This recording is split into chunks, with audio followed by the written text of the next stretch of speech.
Majority Report with Sam Seder. The destiny of America is always safer in the hands of the people than in the conference rooms of any elite. Sam Seder. They are unanimous in their hate for me, and I welcome their hatred. We must guard against the acquisition of unwarranted influence, whether sought or unsought, by the military-industrial complex. The Majority Report with Sam Seder. Ever get the feeling you've been cheated?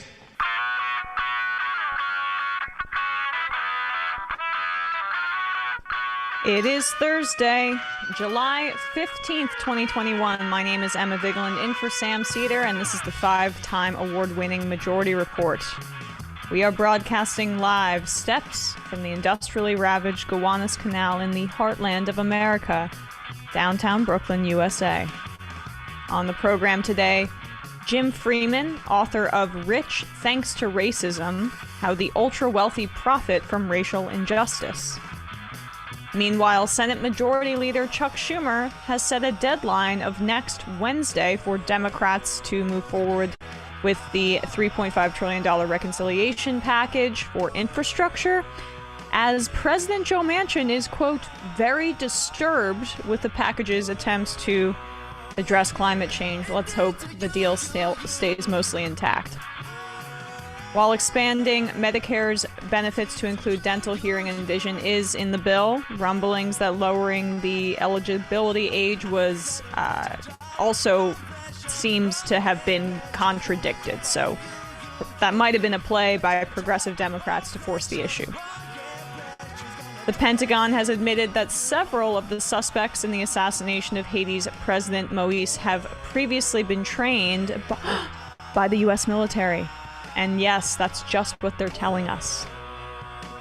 After the European Union proposed a climate tariff on countries that aren't slashing their emissions, Senate Democrats float a similar proposal. That's something to monitor. A new poll shows Nina Turner and Shontel Brown are in a dead heat in Ohio's 11th after Shontel Brown received an influx of money from the pro-Israel lobby, mostly in the form of negative ads about Nina Turner. That election is in early August. The CDC reports that drug overdose deaths increased by 30% in 2020 to 93,000, with a growing number of deaths attributed to fentanyl. A reminder that the pandemic had awful ripple effects beyond COVID. And lastly, in terrifying news, the Amazon rainforest is now emitting more CO2 than it absorbs. The lungs of the earth are in dire straits. All this and more on today's program. Welcome to the show, ladies and gentlemen. Sam is out today, as he is most Thursdays these days, but we have got a great show for you today. Last night, pretty significant NBA Finals game. We're now all tied up 2-2. I was wrong about the Bucks. I didn't think Giannis would be healthy enough to do things like guard one guy in a pick and roll and then go block the lob of the other guy and or another guy behind him, and he was able to do that. So one of the best players we'll ever see. Yes, the sheer athleticism of that person is just something to behold. It's really, some people seem like they're from a different planet, and he's one of those guys. But yeah, also, I mean, Devin Booker, what a performance. So I'm hoping this goes 7 games. I said Suns in 6 at the start, but I don't know. I think it could go 7, so we'll see. But let's talk about Cuba a little bit here, because protests have broken out in Cuba recently over food, medicinal shortages, and, people have the right to critique their government. They have legitimate critiques. They can have legitimate critiques over the inefficiencies of the Cuban government's ability to provide, which have been exacerbated by the pandemic that crippled Cuba's economy because it relies a lot on tourism. And that, not every critique of a government that is on the left is something that we're going to, say is illegitimate, right? That's not what we're talking about here.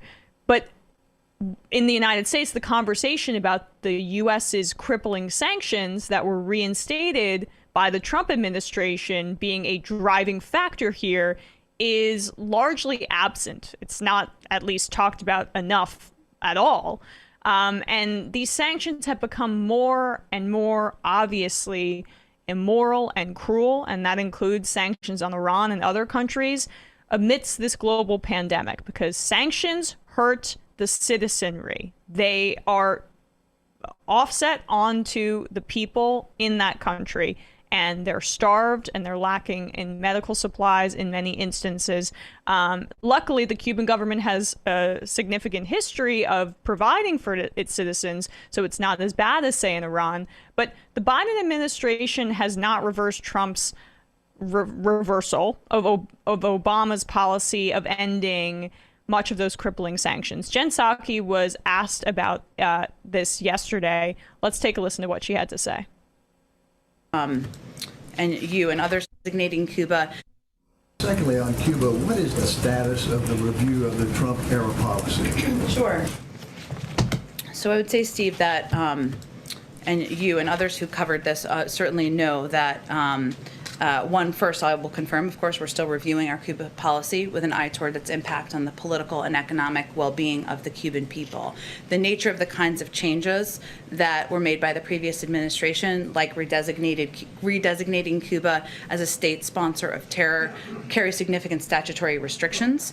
We've been running a thorough policy process on these and other issues with support for democracy and human rights always at the core of our work. Now, there's no question that the protests over the weekend and the events of the last several days are significant events. And it was the largest protest we've seen in Cuba in a long time. That will obviously have an impact on how we proceed. So we will see how things develop in the days ahead and develop our policy responses accordingly. We don't want to do it as one-offs. We want to look at it as we have been with a comprehensive approach in mind. Okay, so she says there that there are statutory restrictions because the Trump administration, yes, designated Cuba as a state sponsor of terror was asinine. So here's the solution. Circumvent those restrictions immediately. And then she also says that support for democracy and human rights is always at the core of the United States' work. Laugh along with me. You know what's a violation of human rights? Prioritizing care about statutory restrictions over immediately ending a blockade of goods and sanctions that also influence other countries, by the way, that we are allied with. Some of them go around it, but a lot of them are coward to the United States, given the power that we have in the world, understandably in some, I mean, not fully understandably, but you get what I'm saying. And the democracy part. The design of sanctions is literally to starve the Cuban people into making a determination for their own country that is based on artificial pain and committed by the United States. So this is super indicative of the Biden administration's approach to foreign policy here. Whatever the foreign policy blob says goes, and we're not going to touch anything that forces us to take any position at all except that the status quo is awesome. Even though his Democratic predecessor, Obama, found it important enough to kind of ease and reopen the relationship with Cuba, we don't want to take any position at all. So we're going to take a position, which is a position. When these people say democracy, they mean capitalism. Like, yeah. We're not supporting Saudi Arabia because of democracy. It's because of capitalism. And there's one thing to say, which is that, like you said up front, end the embargo. And I don't know, Brendan, if you have that image I just posted in Slack, but when you look at how stark this is and how alone America is, I don't know if you can full screen the image maybe, but there's the U.S. and Israel that voted in favor of maintaining the embargo, and then Colombia, Ukraine, and the United Arab Emirates that abstained. Brazil, I think, also abstained. Is that? Well, I'm not sure what's going on with those dark ones. The abstentions. I just remember hearing they abstained. But yeah, I don't know. Maybe there's a different kind of abstention than the yellow Colombia, Ukraine, UAE one. But I think the point is fairly clear. Right. When you look at this, we're the bad guys. They're not suffering under communism. They're suffering under U.S. Just economic stranglehold. Right. And if the Iranian people, if the Cuban people want to protest their own government, where we're not creating situations that they have to protest and making it, much, much harder, then go ahead. That's their right to actual democracy, as opposed to capitalism, but said as democracy in this double speak way. We're criminalizing protest here. We have all these sorts of anti-road protester bills where you can either run them down or arrest them for a long period of time, which obviously weren't in play with the or the anti-Cuba protesters in Miami recently. Those guys are fine because that's not who those laws are against. Those are laws are meant to crack down on the left only. Of course. And by the way, we were talking about this a little bit before the show. The Biden administration stacked its team with foreign policy consultants from this West exec consulting practice, which was, headed by Tony Blinken, the Secretary of State. What are they consulting on? Because from everything we've seen, they're doing nothing on foreign policy. They just kind of want to go, no, I don't hear anything. I don't want to deal with this. I want to maybe deal with infrastructure, and I don't want to cause any scene in this area. And we've even seen it kind of in the way that they approach the border at the initial start of the administration. So the truth is, these things are better left not talked about. Like, the U.S. has some dirty business that it likes to take care of, and elaborating it publicly is not helpful for that. Exactly. And Biden, as the empire politician, as Jeremy Scahill puts it so well, not talking about it serves that very project. So I think this is by design, unfortunately. We have to take a quick break.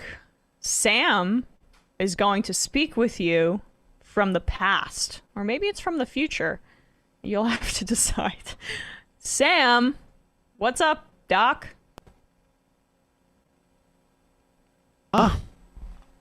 Hey, today's sponsor is BetterHelp Online Counseling. They're giving our audience 10% off their first month when you go to betterhelp.com/Majority Report. BetterHelp gives you access to your own fully licensed and accredited therapist via phone, chat, or video. Now, sure you're aware, if you've attempted to go see a therapist, therapists elsewhere have long wait lists. Sometimes it can take you weeks. Sometimes it can take you months before they can see you. But when you sign up with BetterHelp, they match you with a therapist based on your specific needs, and you'll be communicating with them in less than 24 hours. A lot of people found telemedicine to be very helpful, particularly therapy during COVID. And I suspect there's a lot of folks who are just going to stick with that. I found it much more convenient. Obviously, a lot of stress coming out of a pandemic, a lot of stress during a pandemic, a lot of stress when there's not a pandemic. Therapy has been extremely helpful for me. It's always helpful to speak to someone. And once BetterHelp connects you with a therapist, if you find that it's not a good fit, you can switch to a new one at any time for any reason with no additional charge. They have thousands of licensed therapists from all over the country, so they have therapists with specialties that may not even be available in your area. BetterHelp also tends to be more affordable than therapists that you'd find through traditional means. You don't have to have insurance to use BetterHelp, and they have financial aid options for those who qualify. BetterHelp is giving everyone in our audience 10% off your first month when you go to betterhelp.com/Majority Report. That's BetterHelp, H-E-L-P, betterhelp.com/Majority Report. You can find the URL in the description of this video or podcast, and check it out.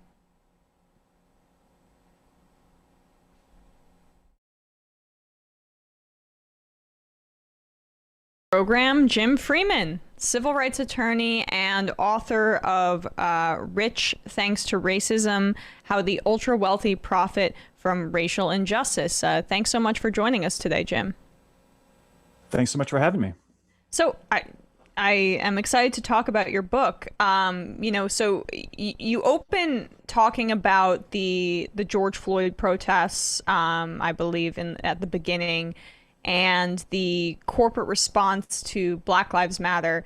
If you could just talk about how that was a useful lens to see the rest of your book through, because, I think that was an apt prelude to a lot of what you discussed, given the kind of Nike slogans everywhere about Black Lives Matter, or while committing human rights abuses in the manufacturing of their products, or Uber constantly talking about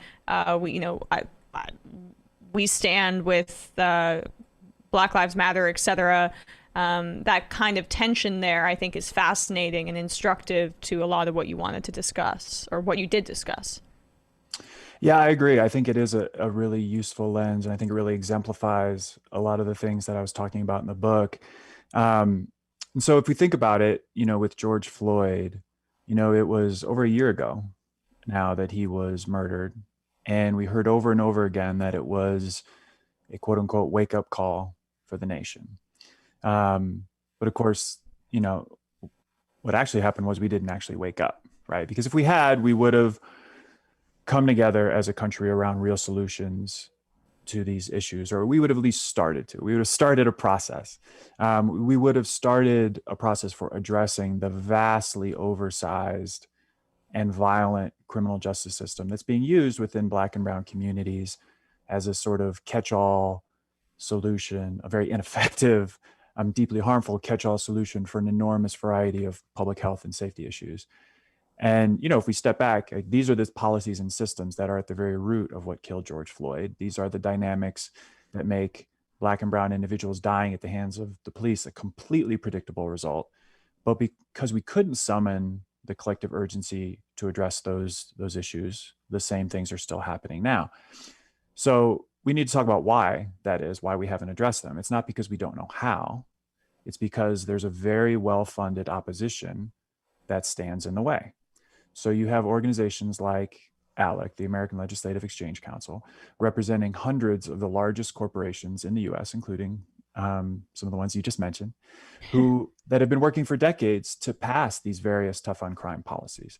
You have super wealthy individuals like Charles Koch and all the other billionaires and multimillionaires that he's organized, pouring tens of millions of dollars into various right-wing think tanks and advocacy organizations that have been pushing this mass criminalization and mass incarceration agenda and continue to do so today.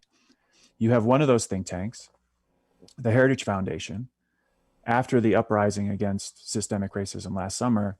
What they decided to do was launch a Back the Blue police pledge that has now been signed by 205 members of Congress. So that's 205 members of Congress who have vowed to continue supporting the status quo in law enforcement in this country. And one of those members of Congress, Senator Tom Cotton, who tweets out a couple months ago, something he said multiple times before, that in the US, we have a major under-incarceration problem. Yeah. Now, bear in mind that we have the highest incarceration rate in the world. So it takes some seriously twisted logic to be able to get yourself to that point. But this is what modern day systemic racism looks like, is that we implement these public policies that we know will inflict needless harm on large groups of people of color, that we know will perpetuate racial inequities, that we know will even lead to people being killed. And then when that harm becomes apparent, we fail to address it appropriately, in significant part because it is economically beneficial for the ultra wealthy, which is what I refer to in the book as strategic racism. Right. So, I think that's a way to look at structural and racism, or strategic racism, as you put it, as a function of capitalism in a way that sometimes I think is divorced from, or the corruption in Washington at the very least, but I would say a function of modern day capitalism. So talk about that concept of strategic racism. How do you define it, and how is it actionable in society today? Yeah, I distinguish it from systemic racism, which for me refers to the policies, practices, and systems that produce and sustain racial inequities.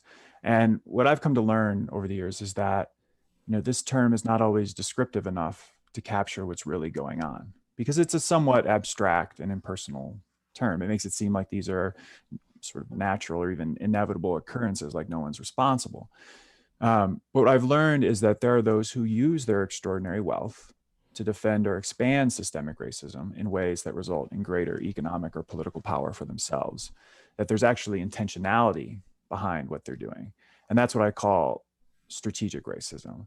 And I think it's an important distinction, because when we think about who's on the other side of this racial justice fight, we usually think about the so-called alt-right and those kinds of folks, the folks who were, storming the Capitol on January 6th. But that's not who passed all these laws that are responsible for systemic racism. They're not the ones doing the heavy lifting in defending or even expanding those policies.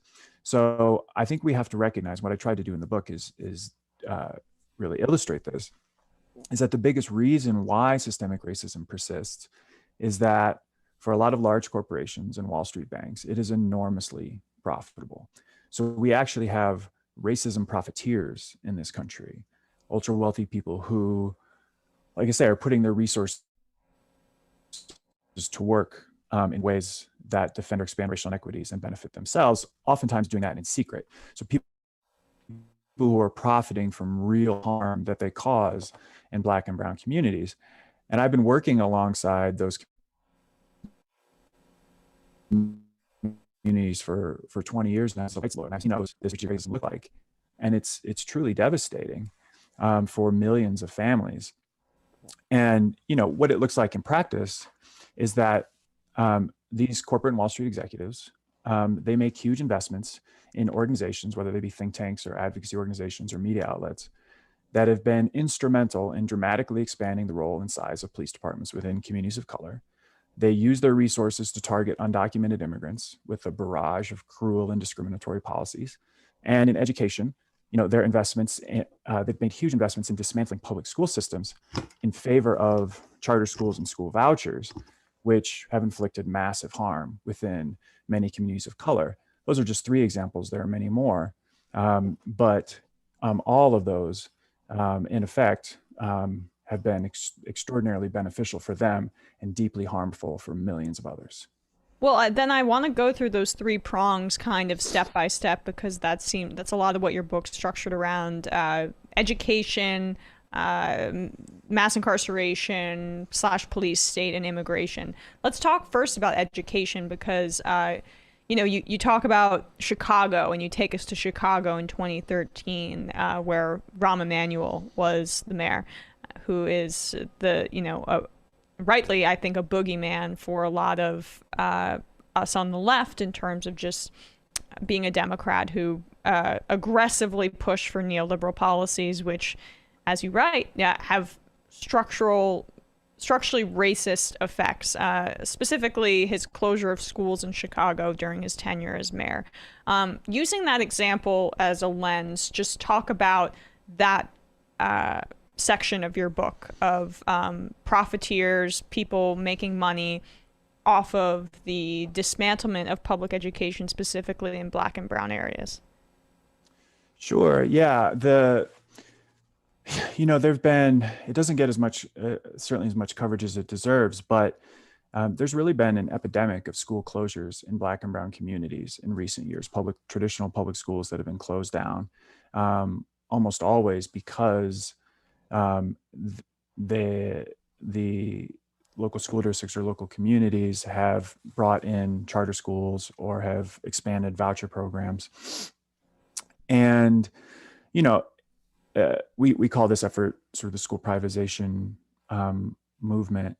And while it's, undeniable that effort has garnered support from various stakeholders over the years, it is unmistakably a hostile takeover of public schools that is being led by a small group of billionaires. In other words, if not for the really staggering financial investment of this small group of folks, there's simply no way that charter schools and school vouchers would have produced all of these school closures, which have been really traumatizing for a lot of individual students, families, and communities, and have been extremely harmful in a variety of ways. And I sort of document the range of harms that have been caused by those dynamics. But then just to illustrate the point I was making about how a small group of folks is leading this effort, in the book, I looked at just 10 billionaires or families who've prioritized this issue. So I looked at Bill Gates, I looked at the Walton family, I looked at the Koch brothers and Mark Zuckerberg and a handful of others. And I tracked how much they spent on 50 organizations that have been active in promoting charter schools and school vouchers. There are many more billionaires who sort of fall in the same camp, and many more organizations that have been created to advance this agenda. But just looking at those 10 sources giving to just those 50 organizations, I was able to track $3.2 billion in investments into these organizations. And again, this is just a small piece of the overall effort, but I do think it can provide a sense of how these individuals use their wealth in ways that create an exponentially greater role for themselves in shaping education policies than the parents, students, and community members who are most affected by them. And so I think it's a real example of the dynamics that I'm talking about, as well as, what I also talk later on in the book about is how billionaires are actually benefiting from and profiting from those dynamics. Well, can I ask if you could expand on that point, and also just maybe a specific example that sticks out to me? One, the Zuckerberg investment in the Newark school to take the heat off of the social network coming out was something that, I still remember to this day as a very peculiar moment in time. And then also just Bill Gates's multi-decade effort in this arena, and how they've looked at outcomes from these investments in these schools and the privatization effort, and it's been worse. It's not been actually effective. So then that begs the question, which you have answered in your book, why? And that means profits involved. So talk about that profit. How because when someone talks about something like education, most people don't see a profit motive in that. So if you could expand on that a bit. Sure. I mean, in particular, as it relates to schools, there are so many money-making opportunities from taking a $650 billion public system and transferring it into private hands that all of the major Wall Street investment banks have set up special funds devoted to profiting off of it. So that ranges from everything from, privately run service providers operating for charter schools and private schools receiving voucher funds that otherwise would have been handled by public employees, to profiting off of, real estate transactions related to where schools are located and open and closed and so on, related to, voucher programs, what we call sort of voucher light programs, which is in many cases a direct tax benefit for ultra wealthy folks. So that's one sector of it, but it goes, well beyond that. And so, one of the things I talk about in the book is that when it comes to education, what a lot of billionaires have figured out is that it's far cheaper to make a one-time donation to a charter school, get your name in the paper for supporting education, than it is to pay your fair share in taxes every year so that every child has a high quality education. And then, this issue, school privatization, like the others I talk about in the book, they're all extremely effective wedge issues that ultimately cause us to fight with each other for scraps, fight to get into the one so-called elite charter school. I think about the Waiting for Superman dynamics, if folks have seen that movie. Yes. So we fight each other for scraps rather than doing what's necessary to work together to build, a truly just society. And what a lot of this too is it's under the guise of philanthropy, and so much of the writing about it is that this is a philanthropic endeavor. And eventually, say if I ever write a book, I want to write about how so much of philanthropy is just basically PR exercises and tax dodging schemes that are written about as if they are donations for the betterment of a community, But I think the education fight is one of the clearest examples of that dynamic. Would you say? I agree completely. I mean, consider I think this issue is really illustrative when you think about Bill Gates and Charles Koch, for example. So Bill Gates has a sterling public reputation, frequently listed as the most admired person or one of the most admired people in America. It's cracking a little bit right now, thankfully, but yeah. A little bit, yeah, but only in the last, 3 months has that really changed. And then you have Charles Koch, who, has been, the sort of portrayed as the arch villain on, far right conservative politics, right? But the interesting thing about school privatization is it's brought together some truly strange bedfellows, including Bill Gates and Charles Koch. So, in spite of their dramatically different public reputations, when it comes to school privatization, they're actually quite aligned, right? So as I show in the book, they fund several of the same organizations, and beyond that sort of direct overlap, the additional organizations they each fund work with each other as allies in promoting this agenda. That doesn't mean that they necessarily have the same goals and philosophies. Unlike Charles Koch, Bill Gates doesn't publicly express support for vouchers, for example, and most of his investments have been connected to charter schools. But he's nevertheless provided tens of millions of dollars to organizations that are very much aligned with the Koch voucher agenda. And moreover, his support for charter schools has been really critical in paving the way for the more radical school privatization goals of those like Charles Koch and the Waltons and Betsy DeVos. So, while the intentions of Gates and others like him, may have been pure, I don't know, he has undoubtedly contributed to advancing the agenda of those who want to tear down the entire system of public education. In other words, he's been doing Charles Koch's work for him. Yeah, and I don't want to get too bogged down in schools because there are two other prongs that I want to get to of mass incarceration and immigration. But I just have to ask, how has COVID ramped up these privatization efforts? Because now we're seeing we have mayoral, the person who's likely to be our next mayor, Eric Adams, saying, we could have 400 kids in the classroom and streamline it with teachers. And there's all this, new technology. COVID has opened up all these opportunities for X, Y, and Z, a total obvious opening for corporate interests in this area, which, again, as you say, furthers education disparities, the gulf between the two, and thus systemic racism. What have you seen in the last year in that area? Yeah, you're right. It's frightening, actually. So, this section of the book I wrote before COVID happened, but I talked in there about how these same folks I've been talking about have been investing very heavily in cyber charters and have been promoting homeschooling for a very long time because, from their perspective, it's cheaper, right? And so it's an opportunity for them to both A, profit off of cyber charters, but B, pay less in taxes if you're not paying as much for books and teachers and all the various supports that that we expect schools to provide for young people.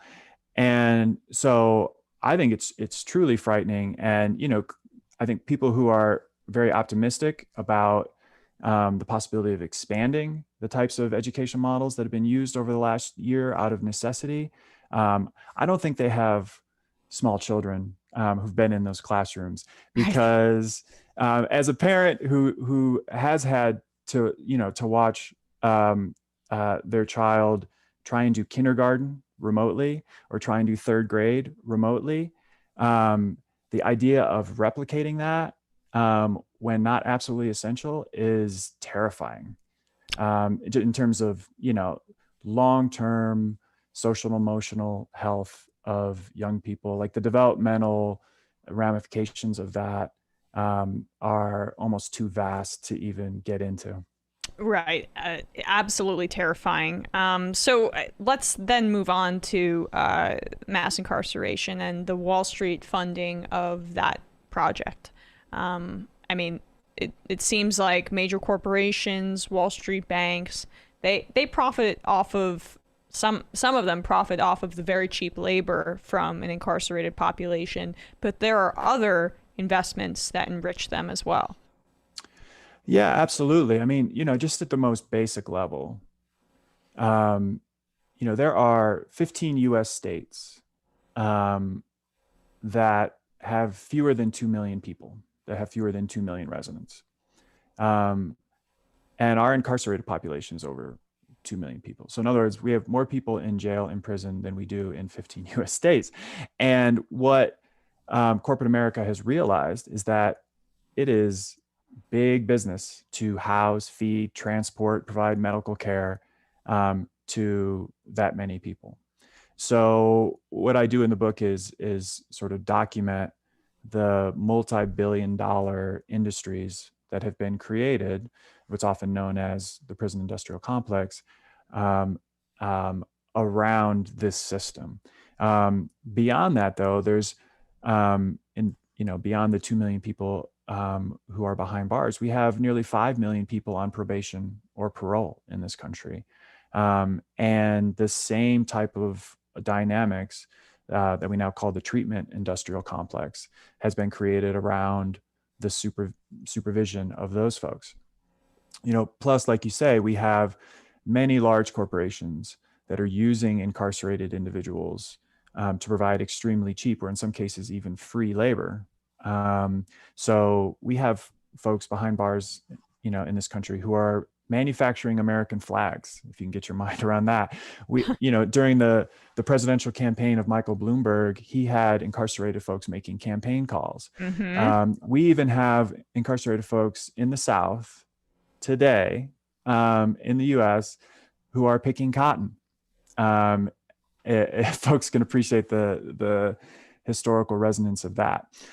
So, those things are all happening, but again, it goes, sort of well beyond that, because, what we've done essentially, is to say, in the US, rather than investing in a quality education for every child and quality mental, physical, and behavioral health care for every person and livable wages for every person, instead, we're just going to have the criminal justice system handle all the young people we fail, handle all the folks who are experiencing mental health crises that we fail, handle all the folks living in poverty who we fail.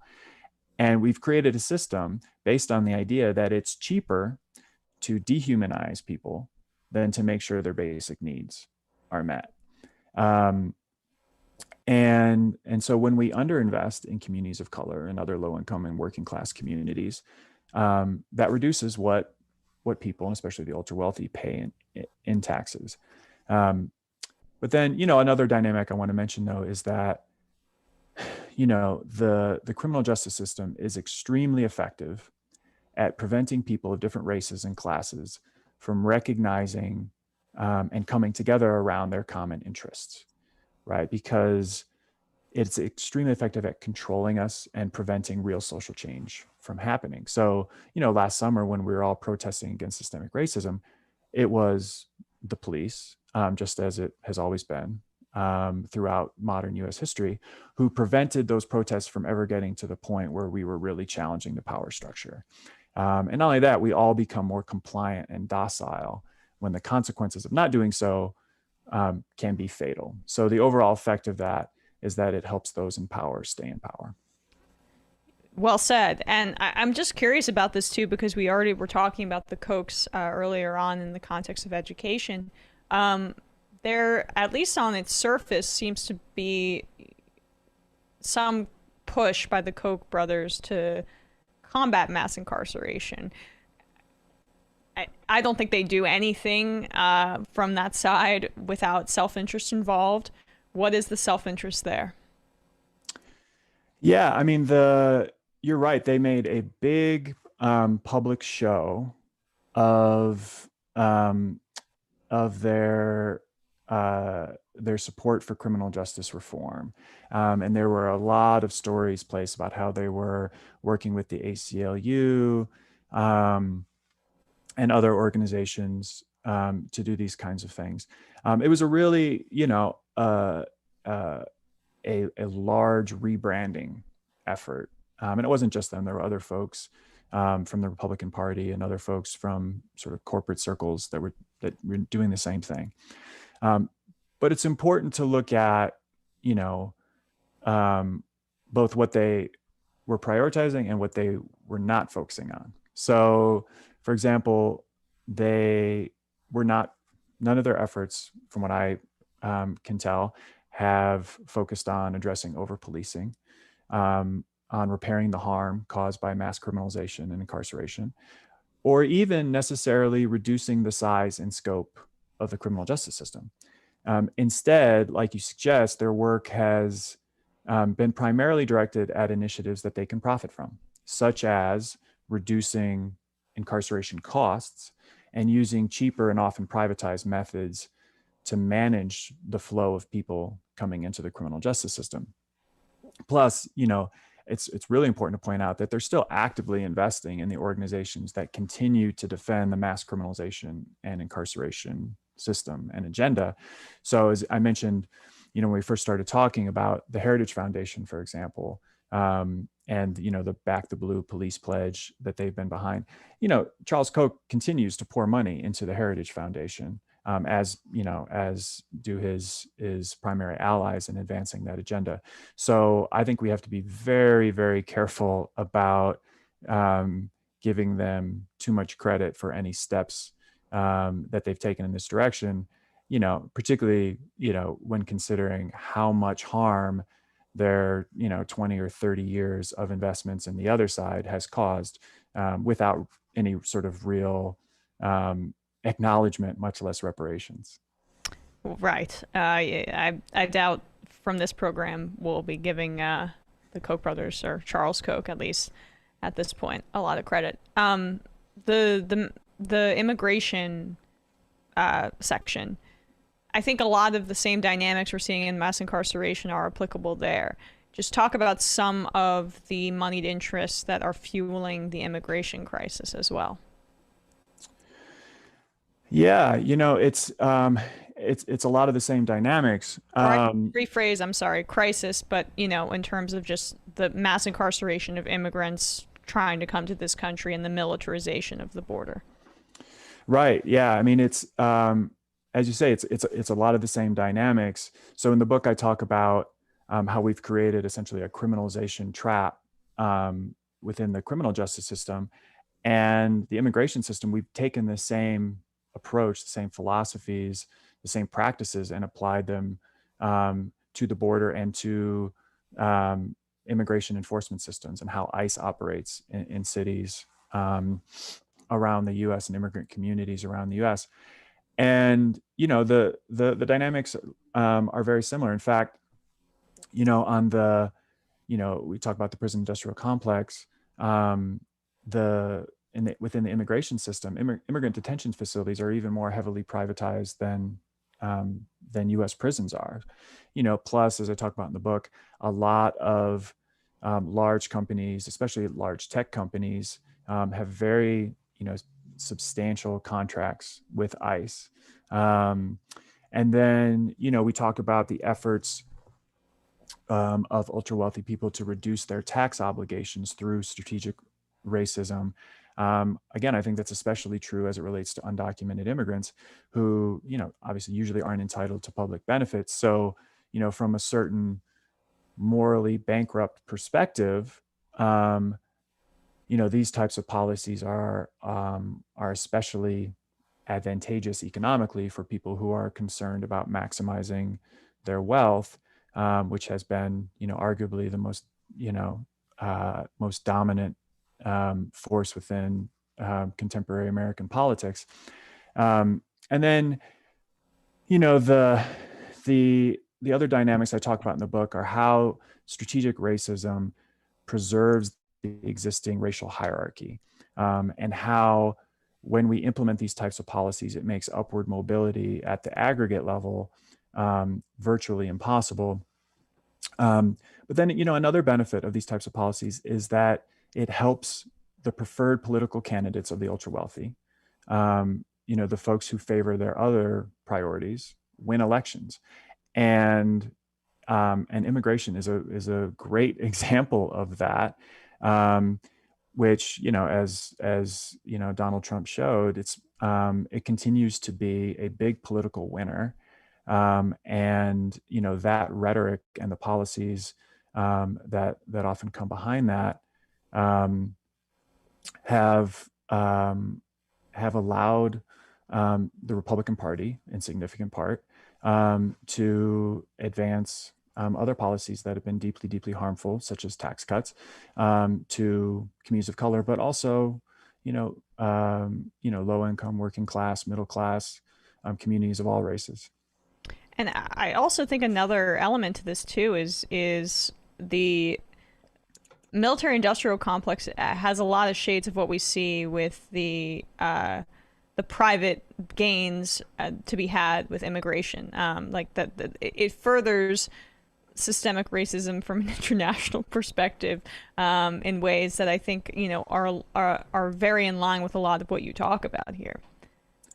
Yeah, you're exactly right. In fact, in the book, I just mentioned what I call the criminalization trap, and I've referred to the military-industrial complex as the criminalization trap international version, because it's taking those same really brutal, violent, suppressive strategies and that we use within communities of color and bringing that to other countries around the world. And it's, I think, again, instructive that like the corporations of ALEC have been hugely influential in pushing those policies. And it's worth noting that large defense contractors like Northrop Grumman have been among the leaders of those efforts within ALEC. So I think it's important, the book, we focus, principally on the three issues that we've talked about so far domestically, but the same dynamics are true across a range of other issues here in the US and, as you say, in our international politics and relations as well. And lastly, I think you open your book as basically a challenge to white people to look at these things through this lens. And as opposed to and I'm not trying to throw white fragility under the bus, but I'm going to, as opposed to let's look on this from the individual level and make it about that. Just talk about that challenge to reframe the debate, because I think you've done so effectively in this interview and of course in your book, which is excellent. But if you could talk to our audience about that. Yeah, I mean, I think it's what I tried to do in the book is give people a roadmap for what it will take to truly dismantle systemic racism. Because while I think it's very, very doable, there's still not enough people supporting it in active ways. And there's far too many people, of course, opposing. So, but the other thing is we all have to recognize that it's going to take a lot more than just putting up a Black Lives Matter lawn sign every time there's a tragedy, or, advancing some of these relatively superficial reforms like having police officers wear body cameras and applauding when corporations implement really modest diversity initiatives. That's not progress, but it's not nearly enough, not anymore. Those are the types of steps that white Americans love to congratulate ourselves for. We're constantly patting ourselves on the back for making progress toward racial equity. But I think the question we have to ask is, how many more people are we going to allow to be harmed? How many more lives are we going to allow to be taken while we're content to make progress rather than actually solving the problem? And I think when it comes to racial justice, we need to remove the word progress from our vocabulary. I think it's time to advance real solutions. But to do so, it's going to require many more people understanding how and why corporate America and Wall Street are able to profit from other people's pain. And we're going to need many more white people in particular to understand how their struggles are deeply interconnected with the struggles of people of color, so that they recognize that the fight for racial justice is also their fight. Well, Jim Freeman, he's a civil rights attorney and author of the book Rich Thanks to Racism, How the Ultra-Wealthy Profit from Racial Injustice.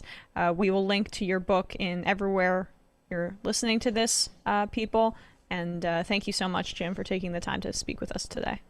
Thanks for having me, Emma. All right, folks, quick break, and we will be back to wrap things up.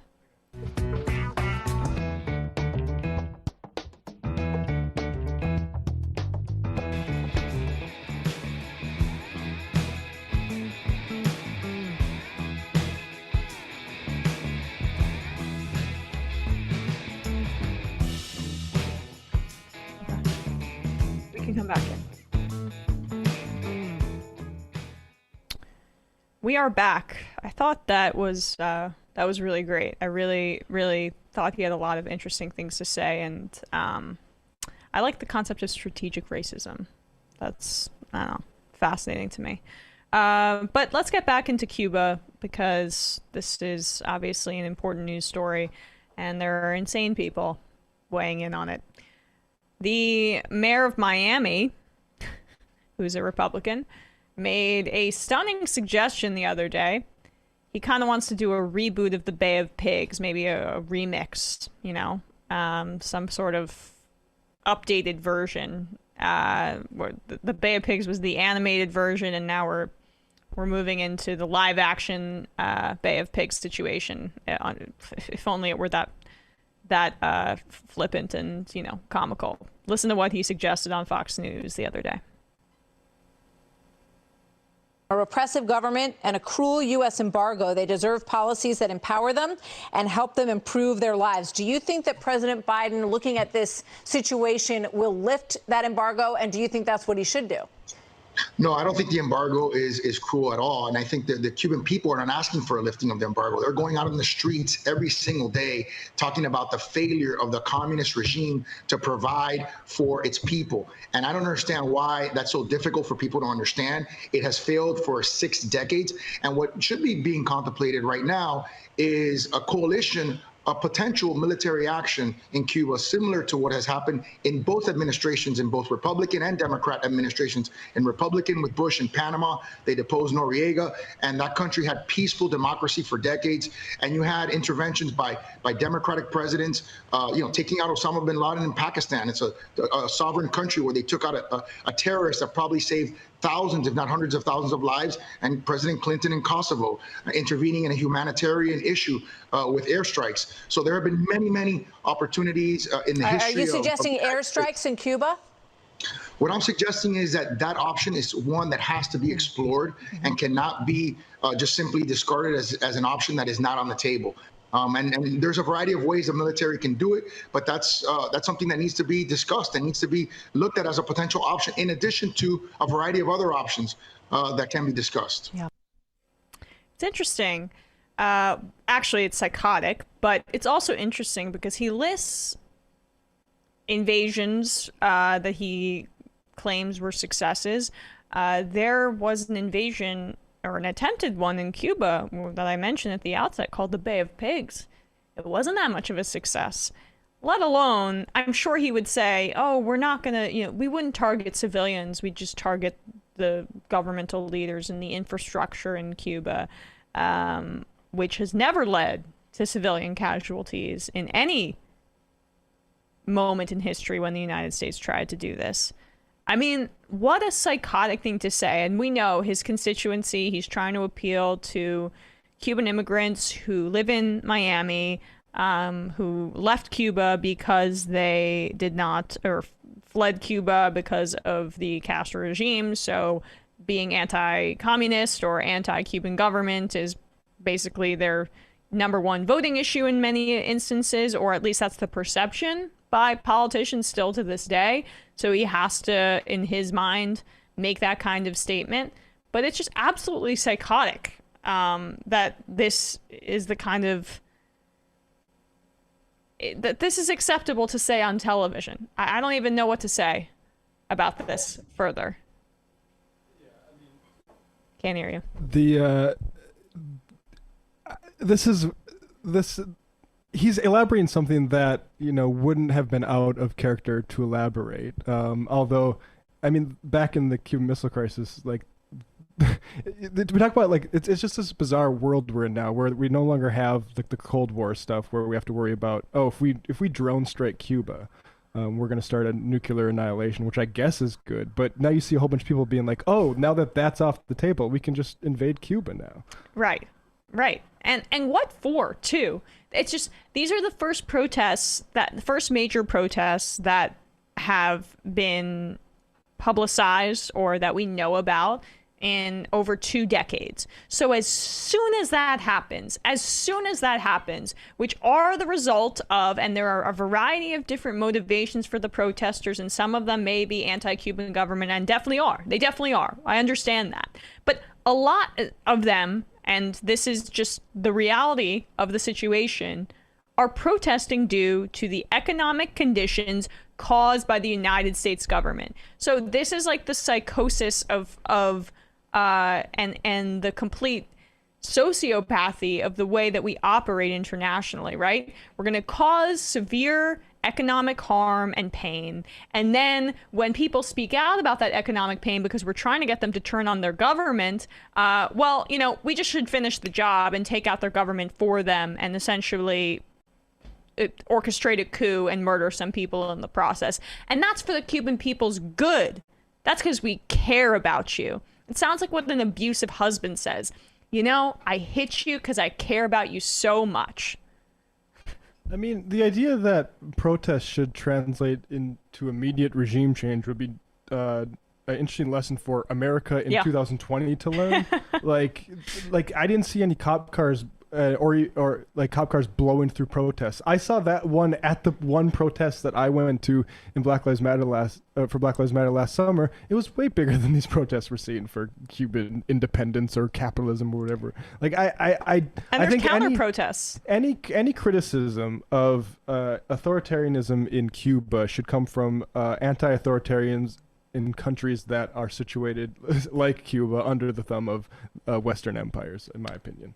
Right. So the lesson is, anytime a citizenry protests against its government, time to bomb. Only if that government is not suiting the United States' capitalist interests. Yeah, I don't think the 3rd precinct was taken out by a predator drone. That's not my recollection of what happened last summer. Are you sure about that? All right, guys, that's our show. Thank you so much for joining us. Sam will be back tomorrow with myself and with the rest of the crew here. And with that, we will say goodbye. It might take all the strength I got. Not that one. Nope, not that one. Not yet. Not yet. Not quite yet. Because we're still here. But that's a fun teaser for later. We're gonna have. That was the new person. That was Phantom. Phantom of MR. Right. That was right, exactly. Binder and Sutton should be joining us momentarily. Oh. Hello. Hello. How are you? Fine. I'm quite fine. How are you? I'm doing good. It's a pleasure to be here. I finally set up the whole system for Thursdays on this show on my new Mac Mini. So I'm excited to use this faster computer, which should fix any issues we've had where maybe I was slow and my voice didn't match up anytime that happened. So I'm excited. Is it a new Mac Mini or a refurbished one? It is a new Mac Mini. Nice. Wow. M1, the M1 chip. You have one up on Sam there. Ha! Just joking. Anyway, there's Brandon. Hello, Brandon. Hello, Emma. Hello, Matt. How you doing? I am doing well. What is happening over on the discourse?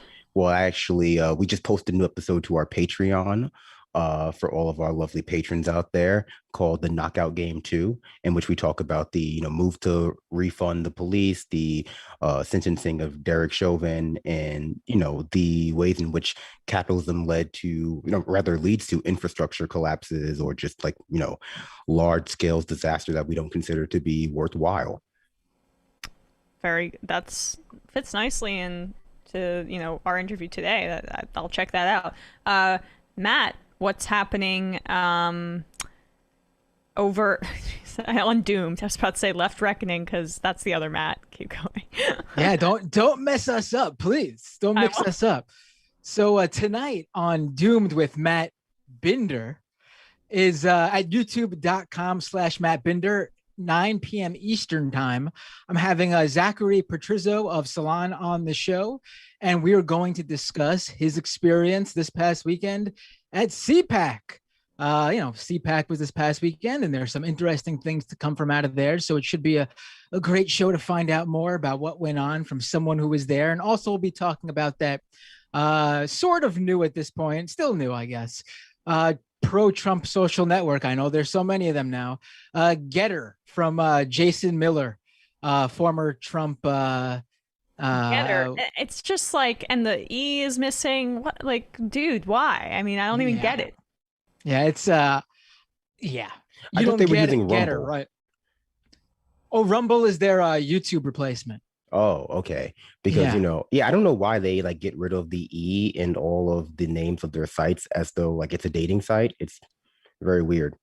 Right. It is. And we'll talk about it tonight. youtube.com/Matt Binder. Ooh, a little bit of a marketing switch there, right? I'm excited. After Doomed comes Left Reckoning, right? Yeah, last night we had Victor Poggi on to talk about Brazil, Bolsonaro having poop vacuumed out of his nose because he's that bad of a guy. Just don't be a fascist, folks, and you won't have to get poop vacuumed out of your nose. So that was last night, and he stayed for the post game too. So we had a long night with Victor. Patreon.com/Left Reckoning to get access to that post game. All right, we are going to head into the fun half. 646-257-3920. Matt will be handling the phones. I'll be on the IMs. Brandon will just be, providing us with hot takes per usual, which is awesome. And we'll have some fun. See you there. You are in for it. All right, folks. 646-257-3920. See you in the fun half. Are you ready?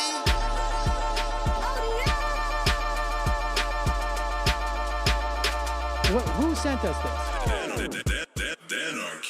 Alpha males are back. Boy is back. And the alpha males are back. Just as delicious as you could imagine. The alpha males are back. Boy is back. And the alpha males are back. Just want to degrade the white man. Alpha males are back. I take all of it in my throat. Alpha males are back. Snowflake says what? The alpha males are back. You are a madman. And the alpha males are back. Oh no, Sam Seder! What a fucking nightmare! Bring back DJ. Yeah, or a couple of them. Just put them in rotation. DJ Danner. Well, the problem with those is they're like 45 seconds long, so I don't know if they're enough of a break. That's fucking nonsense. You see white people doing drugs, they look worse than normal white people, and all white people look disgusting. And the alpha males, psych, fuck them. Snowflake says what?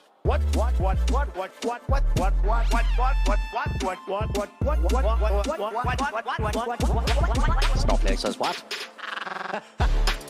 A hell of a lot of bank. A hell of a lot of bank. A hell of a lot of bank. Okay, I'm making stupid money. Hell of a lot of bank. A hell of a lot of bank. All lives matter. Have you tried doing an impression on a college campus? I think that there's no reason why reasonable people across the divide can't all agree with this. Psych. And the alpha males are back. And the Africans are black African. And the alpha males are black. And the Africans are back. When you see Donald Trump out there, doesn't a little part of you think that America deserves to be taken over by jihadists? Keep it at 100. Can't knock the hustle. Come on. Fuck them. Fuck them. Things I do for the bigger game plan. By the way, it's my birthday. Happy birthday to me, Jew boy. I have a thought experiment for you. And the alpha males are back. Africans are black. Alpha males are black. Africans are back. Come on. Come on. Someone needs to pay the price for blasphemy around here. I am a total pussy.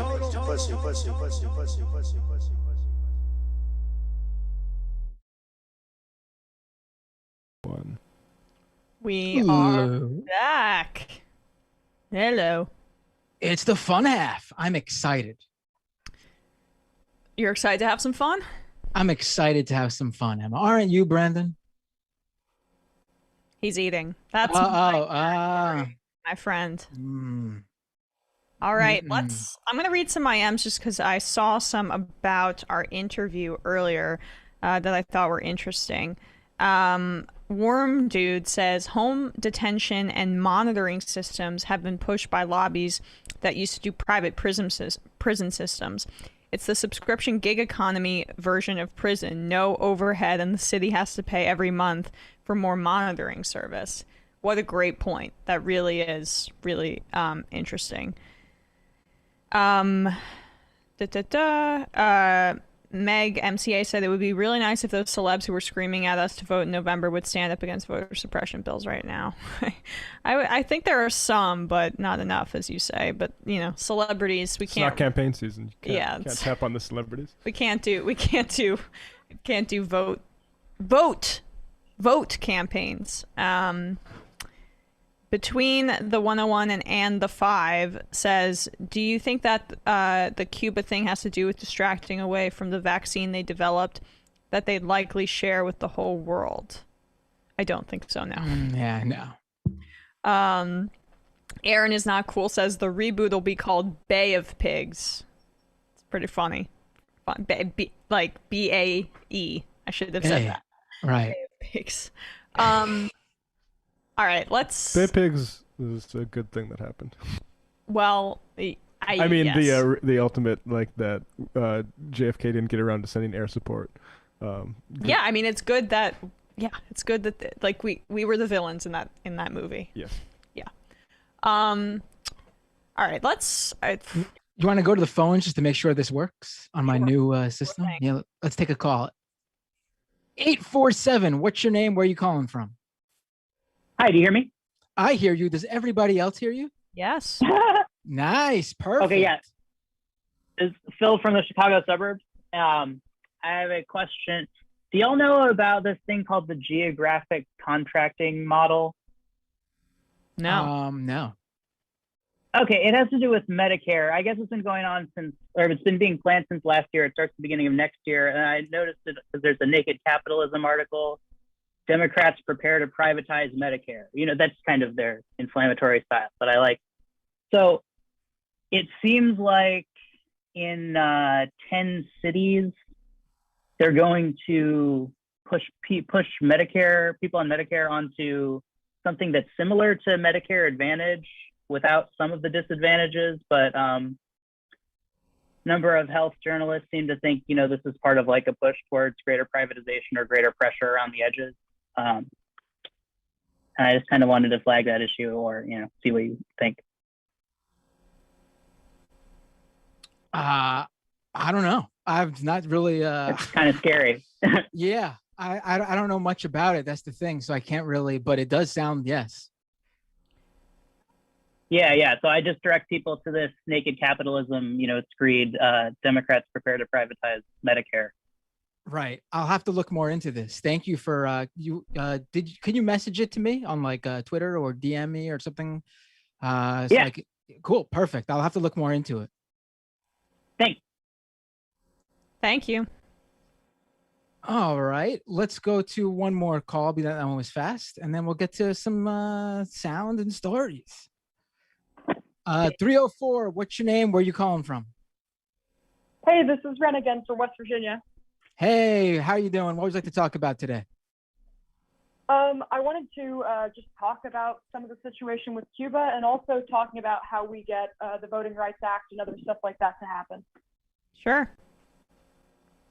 Okay, so just really quick with Cuba, the whole issue with Cuba, I'm very isolationist. I think that it's kind of arrogant of America. I mean, who doesn't know that we're kind of arrogant as a country? But it's kind of arrogant for us to assume that we should just be the police of the world and that we're universally good and spreading democracy to everyone.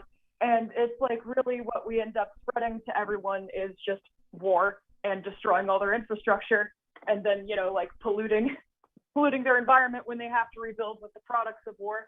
And whoever thinks that any kind of intervention with Cuba is going to be successful is absolutely psychotic, but you guys already agree with me on that.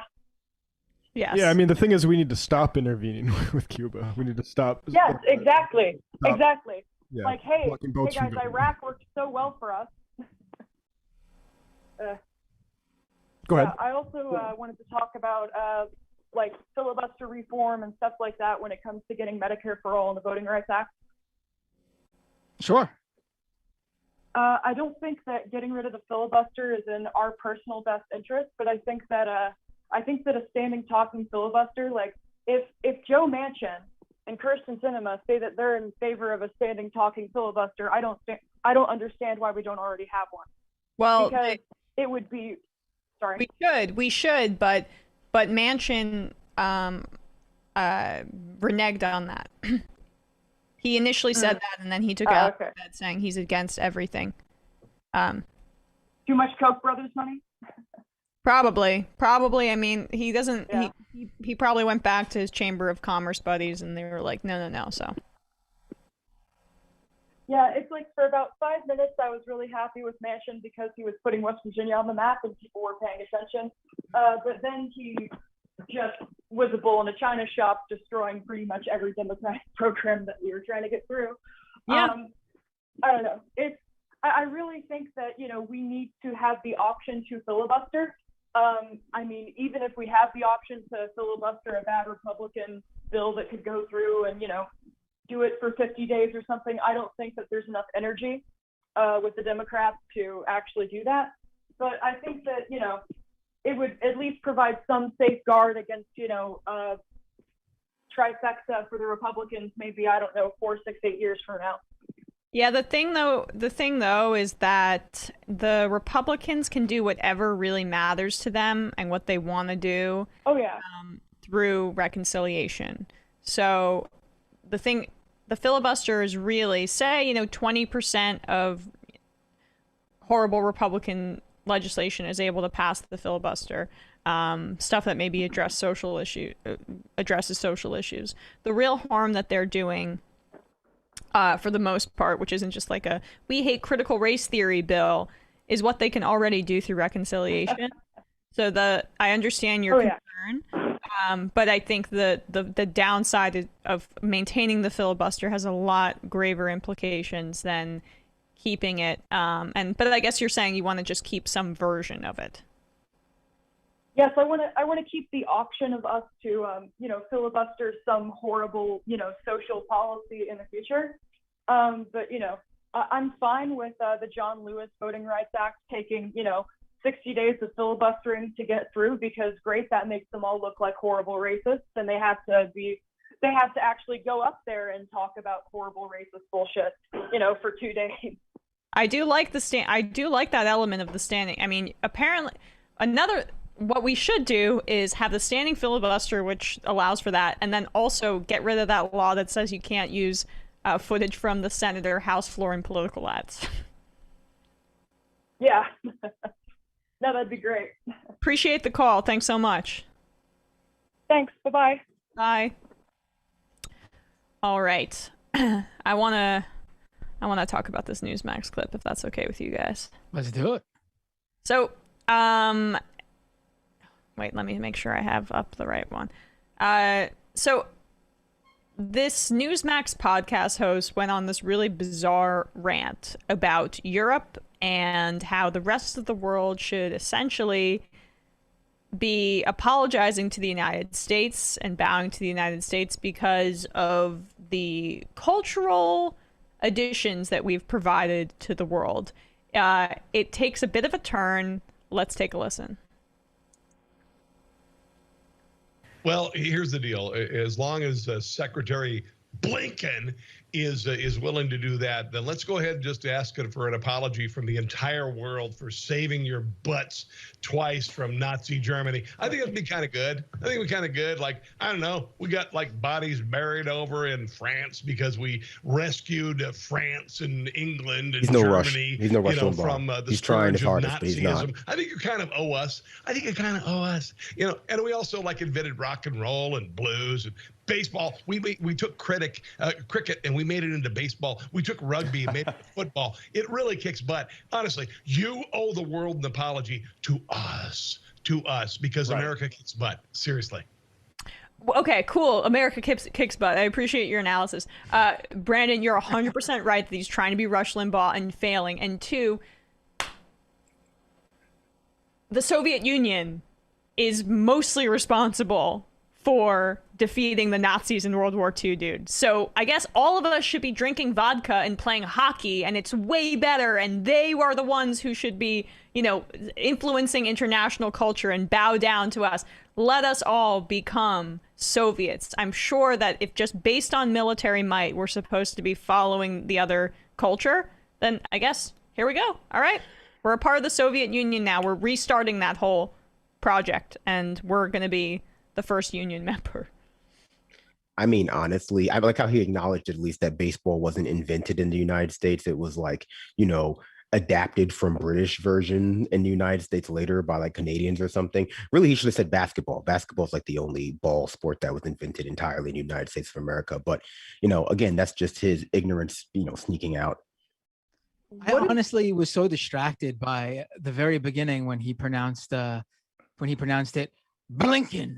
It was like, really, it took me out of it. I really almost, it's like, whoa, what was that? What was that all about? That was a very Rush Limbaugh move. You're right. I don't even know what he was referencing about. It was like, it was in response to Anthony Blinken's response to the UN looking into the United States' issues with systemic racism, which his response is not, damn, maybe I should have some introspection. It's America rocks baseball. Wait, like, I mean, that's like, Blinken and our entire foreign policy is chauvinistic, like standard American asshole, like coercion. Like, I don't know the apology.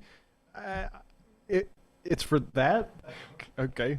He's clearly just mad that America is not allowed in Eurovision. And, you know, as a big fan of Eurovision, I, you know, must begrudgingly agree that they shouldn't be allowed into Eurovision. At the same time, though, like, whenever Americans bring up Nazi, you know, in World War II, even, you know, forgetting the whole like Soviet Union aspect of it, there is just such a lack of understanding of the genealogy of Nazi ideology amongst the general American that the idea that a lot of like the elements of Nazism were just taken straight from America at the time, you know, were referenced by Nazi scientists, were referenced by like Nazi architects. And at the end of the day, you know, we got rid of the Nazis in these people's minds, but really did very little to self-reflect on how we could have, you know, inspired them any less. Well, we accepted Nazis into our folds in our efforts to fight communism later. Yeah, and we demonize them in a very specific way. Like in this way, we would call it totalitarian, which means that like the government not only controls you, the individual, but also the businesses, which is the really scary part for a lot of people in America. Well, that's what socialism does. You know, you can tell by the fact that socialism is in National Socialism. That's the socialism part. Yeah. The way the lessons we take about Nazi Germany are like, a guy started doing speeches too much and the people got out of control. Like it's very like it takes all of the, like, there's no IG Farben in there.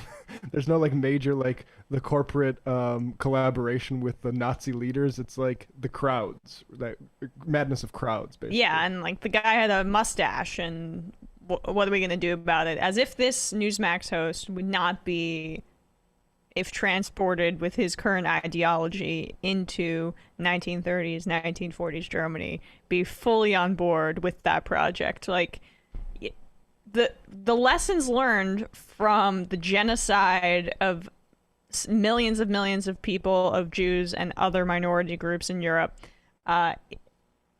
in the Holocaust is not about American might. It's not about how sick we are. It's about the dangers of fascism and right-wing authoritarianism as its American might is cheerleaded on a American right-wing authoritarian network. So, like, of course, that's the only way they want to look at it from a purely aesthetic, patriotic, emotional perspective. I mean, for them, it makes a lot of sense to look at it from that perspective because it was the first time in American history, really, where America was stepping onto the global stage as like a major superpower. Europe was ravaged by having a war on their own home soil. The Soviet Union was obviously rising in the minds of the West as like a specter and a threat that was going to be worse than Hitler. And so a lot of the aspects of rebuilding Europe were entirely designed to spread Western hegemony in a very specific American sense, in a way that precluded the advancement of socialism, of communism in Western Europe, and not just like the authoritarian sense, but just the ideological sense. The things that we did to keep communism from spreading, like in Italy and in other parts of Eastern Europe that we were not Soviet occupied, were in many ways just as horrific, in many ways just as propagandized as we were doing in other parts of the world. But baseball, Brandon. Baseball's boring. I hate to be that person to tell you that, but like baseball is kind of boring. And every time you say that to people, they go like, "But you can drink beer while watching." And I'm like, that American mediocrity. You can't. At some point, you just have to just like take a stand.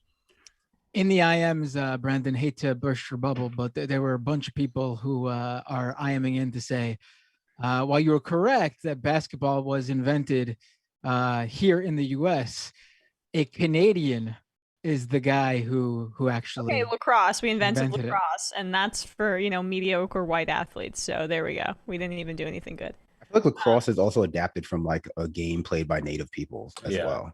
Well, yeah. I feel like I meant basketball was the only game, like literally, where the first game was played on American soil, because the first game of baseball was played in Canada, like of modern baseball. I mean, we invented football, but it kind of came from rugby. Obviously, it's kind of irrelevant, you know. I want to just quickly do this too about Spike Lee or Jeff Bezos. Spike Lee. I'm not a big sports fan.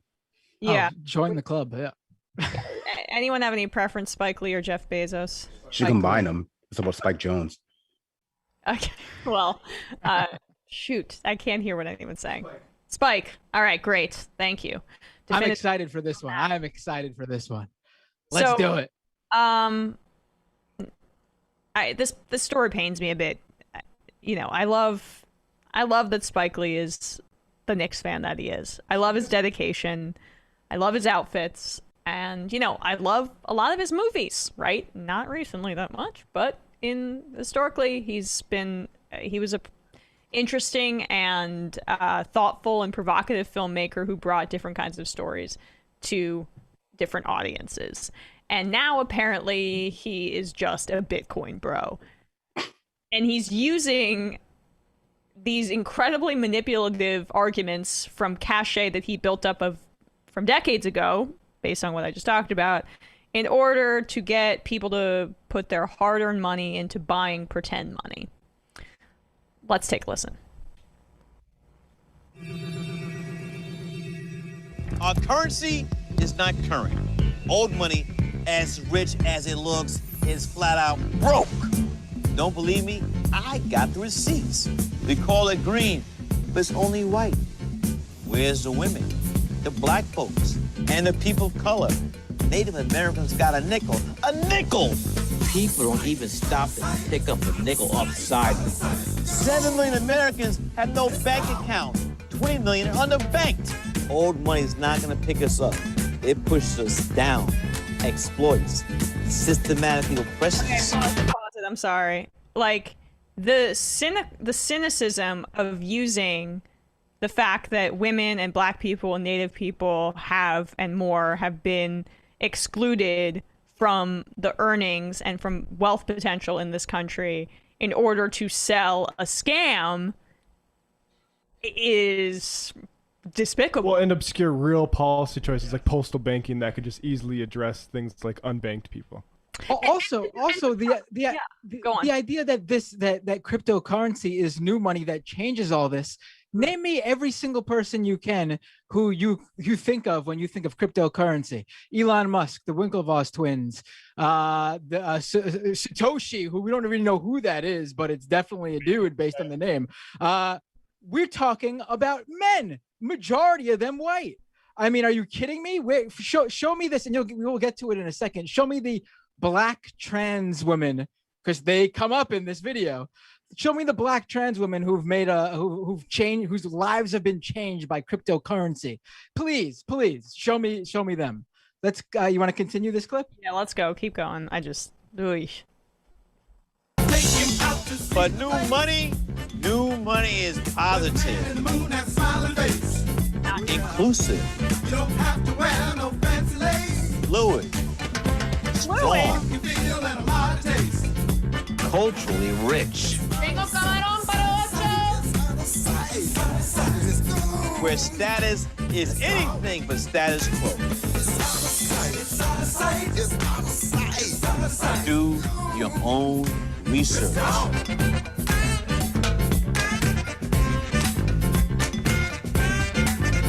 The digital rebellion is here. Old money is out. New money is in.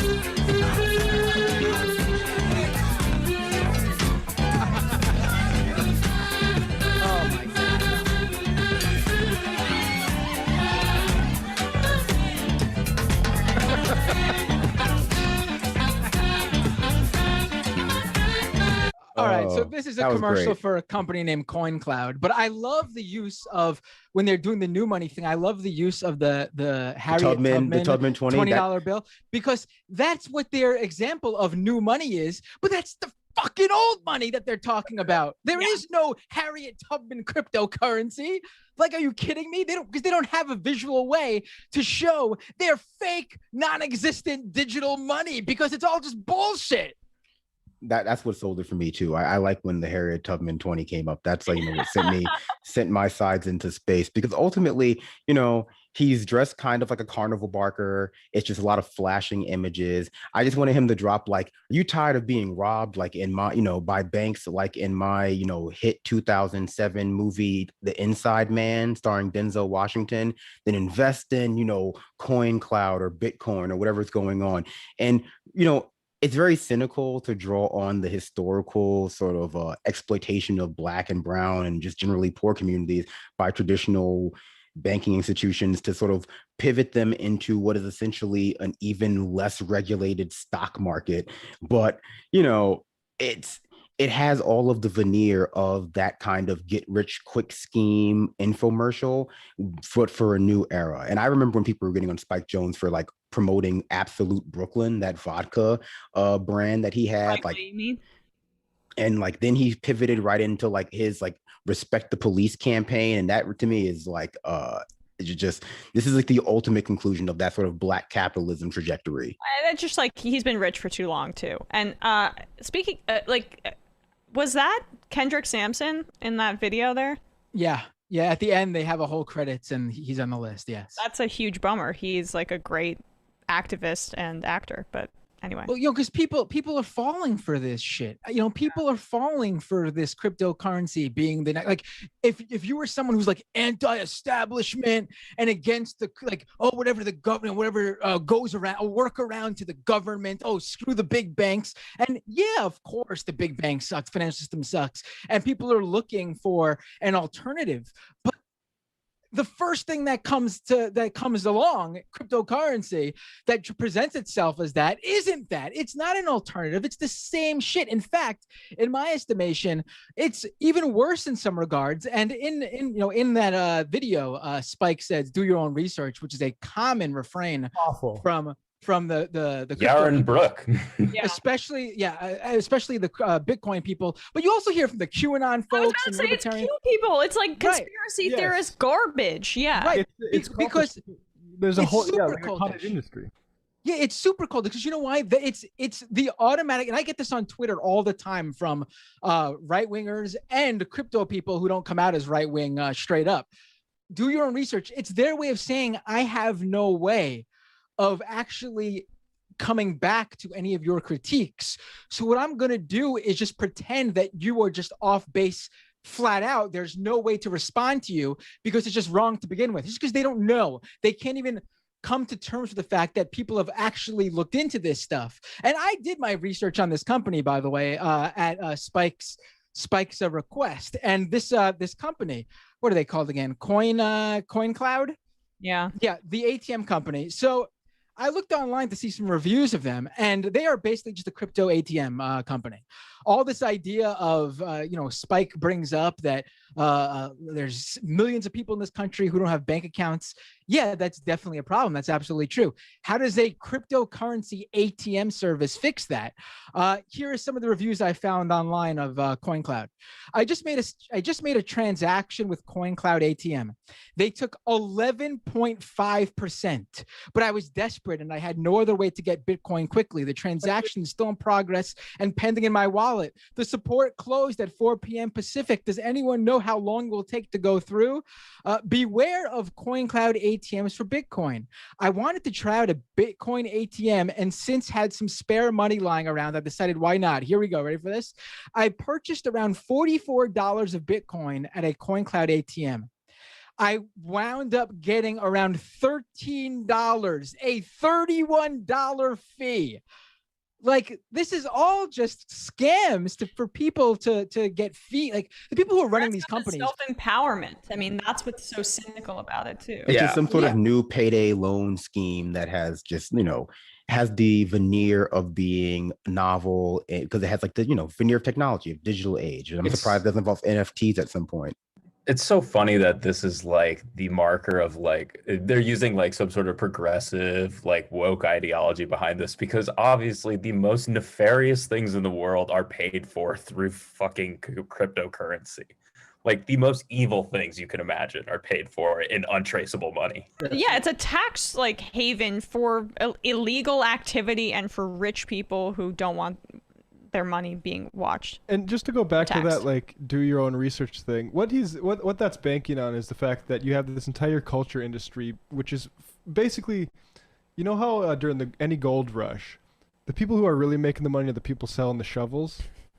That's the same. There's people talking about crypto now getting hundreds of thousands of views and cashing in on advertising money. That's who's really making a whole bunch of money in crypto. And then you have the people who actually own it and can speculate on it. But that's the thing about this coin cloud or whatever the hell. Like, where are they going after they shove that Tubman in the coin cloud? They're like, now I'm gonna go walk away, shove that Tubman, and then hope my asset goes up and up, right? Like it's not like I'm gonna go take my Bitcoin to go do a purchase at like Yankee Stadium or something like that. I'm going to put this money in here and hope it inflates because I'm participating in a bubble. Well, I mean, Saquon Barkley of the New York Giants just said he's going to put all of his endorsement money in Bitcoin going forward. $10 million. Yeah, it benefits. It's all this for him. No, it's all this influencer economy though, right? Like this is Nayib Bukele in El Salvador is basically just like a big influencer, and that these sort of scams are using to basically boost themselves and try to sell high. Right. Yeah, it's all about the big holders making money. Like, there's a reason why all these cryptocurrencies all tank at the same time when they tank and all pump at the same time when they pump, because it's a handful of really rich people who decide to invest in this stuff, and they end up making a bag every time. And and they're the ones making the money. Like, the idea that this money is just, I put my money in and I get extra money out. Like, when you win, where do you think, like, if you're just a regular person even and you've made money off Bitcoin, where do you think that money comes from? You think that money just came off the money tree and evaporated and this came out of thin air? No, your money that you gained is coming from all the people who fucking lost. We have some IMs about this. I think people are all on fire about it. The other Biden says this Spike Lee clip seems like a good argument for postal banking, not crypto. Agreed. Thank you. That's a point that Matt made too. Rhea says Spike Lee advertising crypto to black folks has the same energy as Candace Owens advertising the Republican Party to black folks, using our own suffering as a means of manipulation. Jay's Schiavone says, as Rick Perlstein observed today, Spike is dressed like the Music Man. Do your own. Yeah, he looks like Lionel from or Lyle from the Monorail Simpsons episode. Shane from Canada says basketball was. Yeah, there we go. I saw that, Brendan. So Shane from Canada says, correction, basketball was invented in the U.S. by a Canadian. State propaganda fooled me. Oh yeah, I read that one. Oh, you read that one? Yeah. Giddy Up says, Jim Brown was the best lacrosse player for Syracuse and said if it paid, he would play professional lacrosse rather than football. I'm not shitting on the sport at all. It's actually an exciting sport. It's just like, I grew up in the Northeast, and the culture around it is, this is how, mediocre white kids get into Ivy League schools. Fade away. Bourbon Enthusiast says money is fake, although the power to give certainly isn't. I mean, you hear this all the time from crypto advocates, and I just wanted to point this out, that money is fake. I mean, yeah, sure, it's just numbers or whatever, but the idea that, what's the difference between my digital currency and then like the US dollar? But the difference is you could actually spend the US dollar. You could pay for items at the store with your US dollar. You can pay your taxes with the US dollar. The fact that the government recognizes the US dollar is huge in making it real. I mean, you could have a problem with that and point out all the ways that the system is bullshit. And sure, I agree with those takes, but cryptocurrency is not the answer to that. Like the idea that there has to be either the answers to poverty and the financial corruption of the stock markets and the banking system is either the US dollar the way it is or cryptocurrency is just bullshit. It's just not right. That's just not the choice there. It's baffling to me that people look at it that way. Like those are the two options: things how it is today or cryptocurrency. Take your pick. No. I mean, that just seems like a very libertarian solution to the problem. And I'm just not a libertarian, but also the same thing, like you were saying, that makes people want to be involved with cryptocurrency is what makes it unsuitable as a currency. It's way too volatile. It's always going up and down. Like, what makes the dollar useful, amongst other things, is that it's a universal bartering, tool, but it's also not prone to go from being 1 cent somewhere to like $100,000, depending on like the time of day. Right. And so, at the end of the day, people want to pretend like it's both a currency and a stock. It can, scratch both those itches, but being one makes it uniquely unsuited to be the other. Right. That's so well said. Yes. I just want to read a little bit from Ed Anguesso at Vice. Had a good article on this. Take a Federal Deposit Insurance Corporation study that Lee points to when saying that 7.1 million households are unbanked. Let's move past the fact that the vast majority of the world's unbanked are outside America, or that when cryptocurrency projects have appeared in the global south, they have tended to resemble extractive colonial projects. The study Lee points actually asks people why they don't have bank accounts, which is also illuminating. 29% of the people said their main reason was that they didn't have enough money to meet the minimum balance requirements. 48% of the people surveyed cited that as one of the reasons. Lack of trust in banks, a desire for more privacy, bank fees proven as well too high, as well as unpredictable, were also cited as reasons. But if someone is unable to afford a bank account, it's not clear why the solution to get them to buy a volatile asset, like we said, like a cryptocurrency. Advocates maintain that cryptocurrencies are serious, but blah, blah, blah. Also, fees are at an all-time high because of, I think traffic. And isn't there a technical reason? Like, the more transactions, the harder these things get to process. Well, because of the mining, because of the literal, like the way that it's mined. On Ethereum, there's something called gas fees on Ethereum. So if you're trading Ether, when you have to like time your transactions to when it's being used the least for the lowest amount of fees, and those fees can be like ridiculous. I'm never going to trade Ether. Sorry to interrupt you, Matt. That just sounds too complicated for me. Like, where in my day, Ether was a diss track. Not to be that guy, but I'm not trading Ether for anything. That sounds like some future shit. I'm not down with that. I'll trade rocks. I'll trade rocks carved into like fanciful like figures before I trade something called Ether. Right. I just want to correct myself here because just really quick, Fade Away Jay says, hate to steal some of your thunder again, Emma, but lacrosse is actually Canada's official sport thanks to its indigenous roots. I didn't know countries had official sports, but yeah, the point I was making was that it's a Native American sport. I didn't know it was Canadian, but I knew it was indigenous to North America. So anyway, go on, Matt.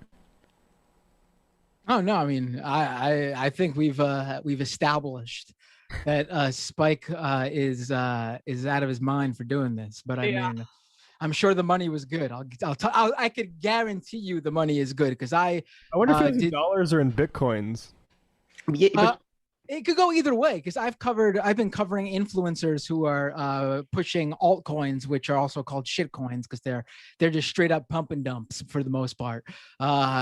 And they just to promote this stuff, they get a ton of money. We're talking like $150,000 to put like to send out like 2 or 3 tweets. Like it is insane the money being thrown around on this shit. And this is the altcoins. Like these are like some rando deciding to start their own pump and dump pyramid scheme. Or Ponzi scheme, and they're like, all right, I got this money to pump it up so I can cash out. Let's hire this dude who's big on Twitch. It's Fire Festival for currency. Absolutely. And I just to jump into what you were saying, Matt, Matt, about the reasons people don't have access to bank accounts. There are just so many reasons why people are also just denied the ability to open checking accounts at certain, banks. Chase, after the 2008 housing crisis, just up and closed branches in poor parts of cities because they weren't profitable enough anymore. People are denied having checking accounts because they have too many overdraft fees at another bank, because they don't have a permanent address, in places that don't have a home, unhoused population protections around stuff like that. People can't have bank accounts if they have a criminal record sometimes. Like we're just allowed to exclude people from necessary resources because they are mediated through like this private market sort of for any number of things that, cannot be solved obviously by getting them involved in crypto. Right. Yeah. Let's just put this up for a sec. So this tweet thread was posted by somebody who created crypto.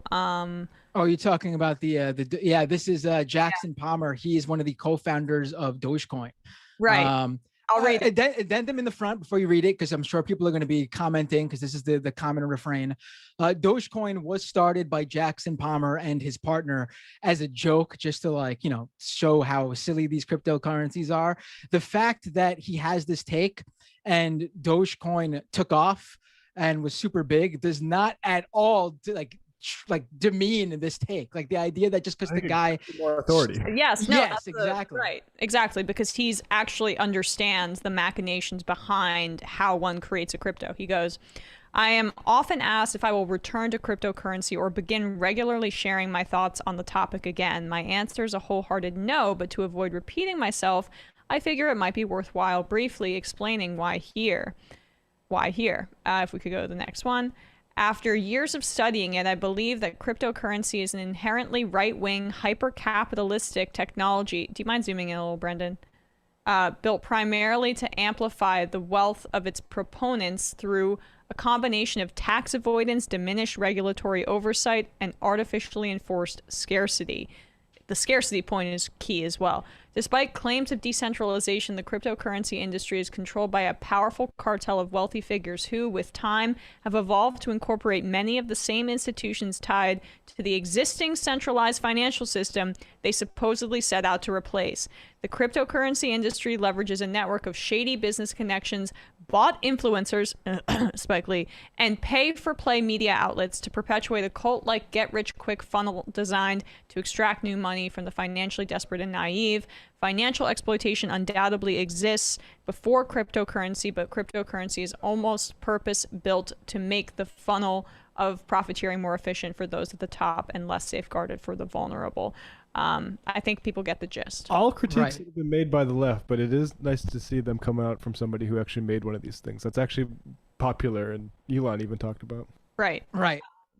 Can you actually just bring that up one more time? I want to just show how bad this is. Can you bring up that Twitter screen share one more time, Brendan?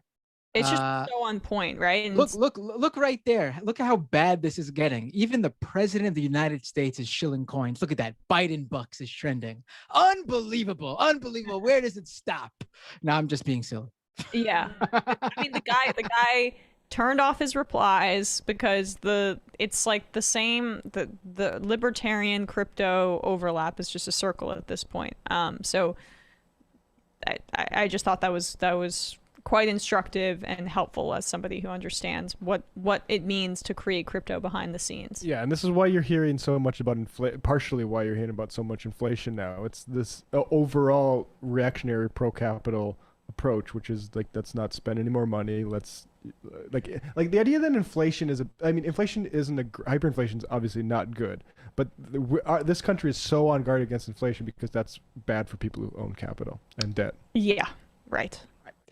Yeah, I just want to, not to keep going with this because I could go on forever, but one more point I want to make is that a common thing from the critics who it's always amazing to see. It's like double speak here.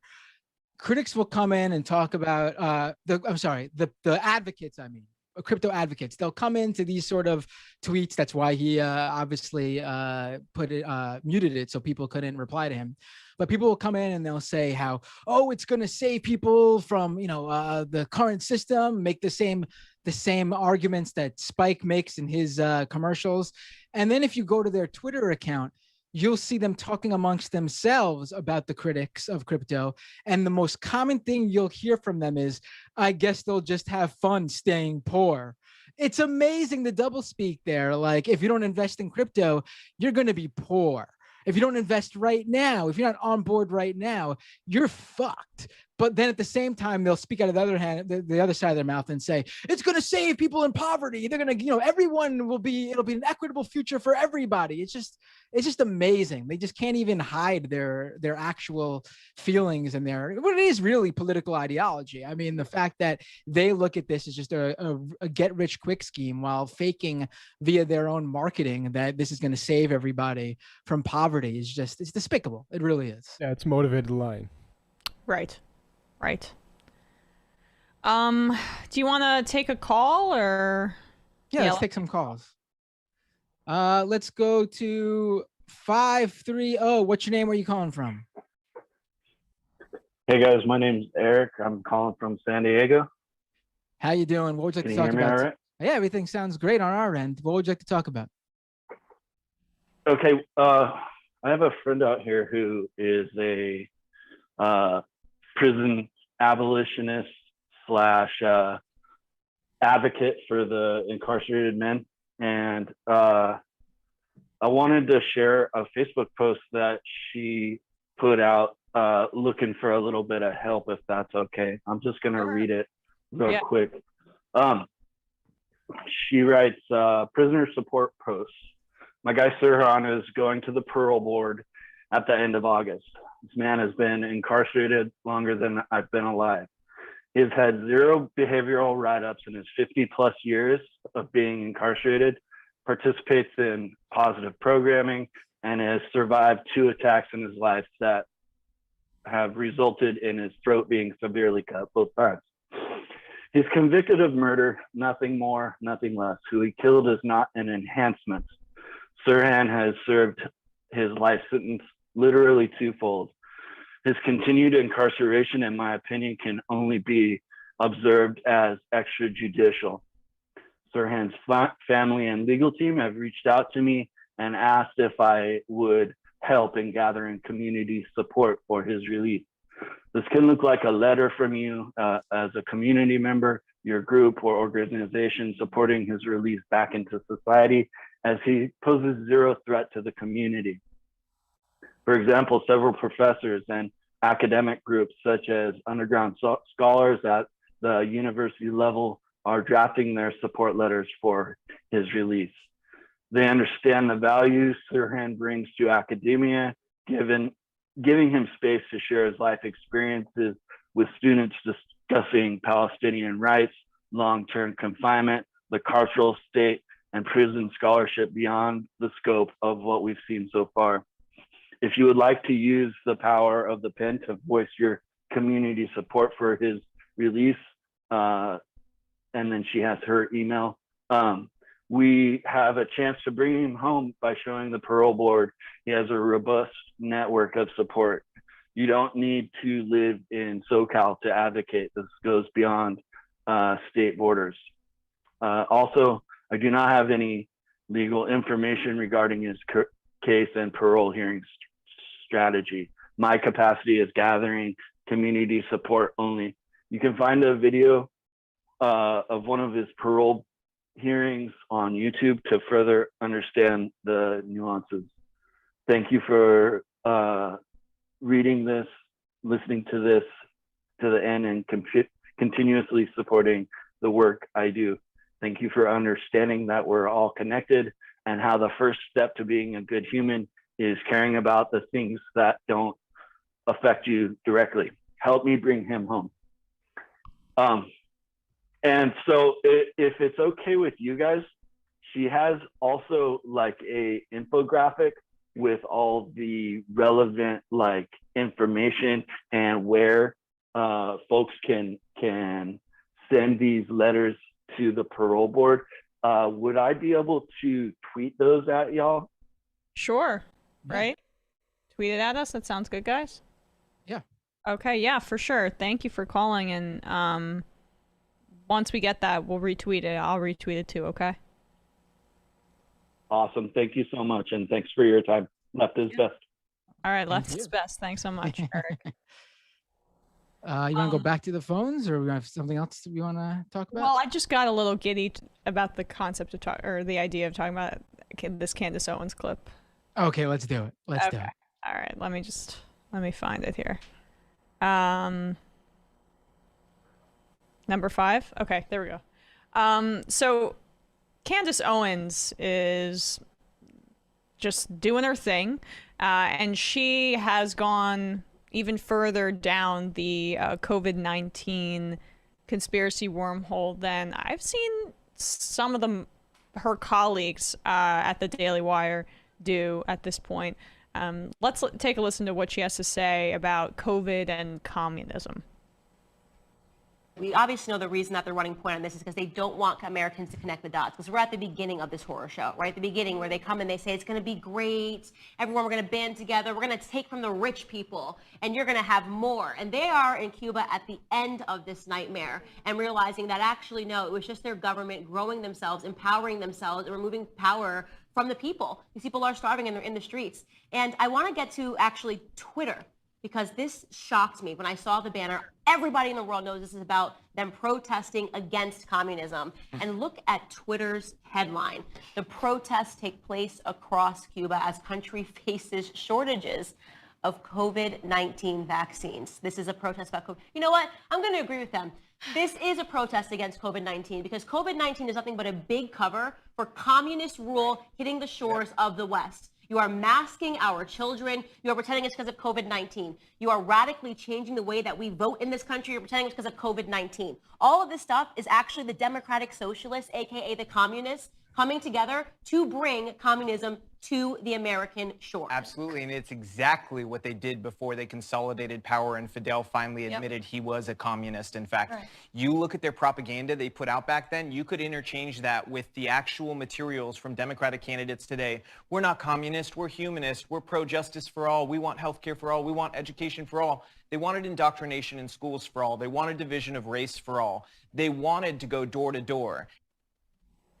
Candace, that's the name of her show. I like how it's like in the vein of some sort of The View. It kind of looks like that, or Oprah, yeah. Right, where's the show on? Is this on like The Blaze or something? Daily Wire. Yeah, the big O for Owens, but the show's called Candace, so maybe just make it about that. So I am confused about this argument here.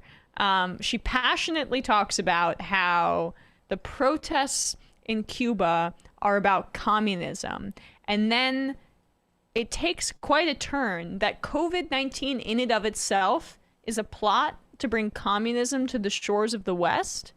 So can you guys help me piece this together here? I'm not exactly sure how she made that initial leap and how masking has anything to do with communism either. Just like they think any sort of climate change addressing is an attack on capitalism, because fundamentally it is. It's pointing out that capitalism actually can address this problem, and we need major government action to do and collective action to do so. I mean, to me, it shows.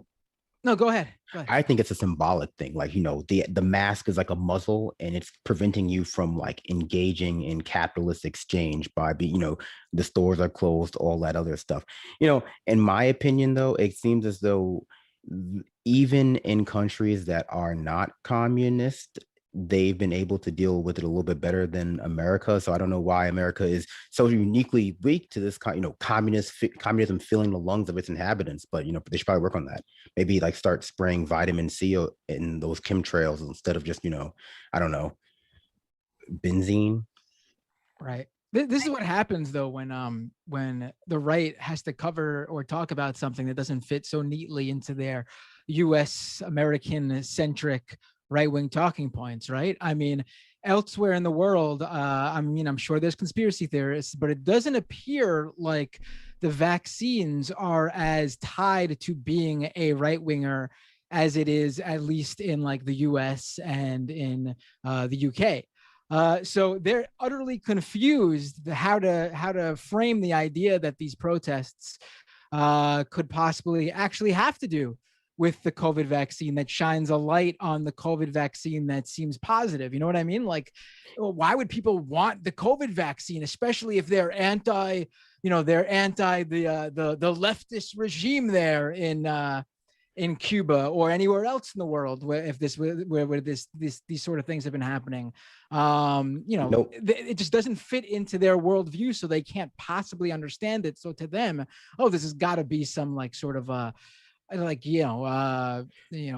rabbit being pulled out of a hat to try to confuse people.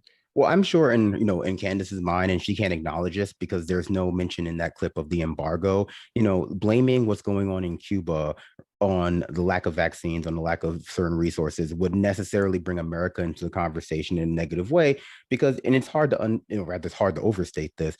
America is very unique in the world in the way it views Cuba as this kind of, backwards communist threat still 60 years later after, it began as that way, right? And so, I brought this up before in the show a while back, but if you watch something like The Amazing Race Australia, they'll just go to Cuba. Like, one of the legs on the trip is just going to Cuba. Everyone has a good time. They talk about how, the cars are nice, how there's like this mix of like older and newer cultures. They have the same kind of things to say about Cuba as they would about any other, Bahamians, Caribbean style island. Only in America, and I guess our closest allies, do you see such this backwards notion about what Cuba is, because, if you actually wanted to make comparisons between like Cuba and the way countries that have had our intervention in that region have fared, like Jamaica, like, Haiti, you can see such this stark difference between, just quality of living. She talks about the communists trying to indoctrinate kids in schools after they came to power. Cuba had one of the most effective literacy programs in the entire world after communists took office. I forget what amazing percentage they increased literacy by. Probably better than we do, or better than we care to do. But continuing this long war with Cuba is one of the only ways, along with drawing on World War II nostalgia, that America can keep that kind of shining beacon on the hill, where the good cops of the world thing going. Not only just for the rest of the world who doesn't believe it, but for their own citizens. Like, it's a very ideologically motivated position that seems very natural in America, but it's very, I think, if you just go to Canada, go any other like English speaking country, they don't treat Cuba that way. And it's a very sharp example of how radical American ideology is, I think, geopolitically speaking. All right. Want to go back to the phones? Yeah, let's do it. Let's go to 818. What's your name? Where are you calling from?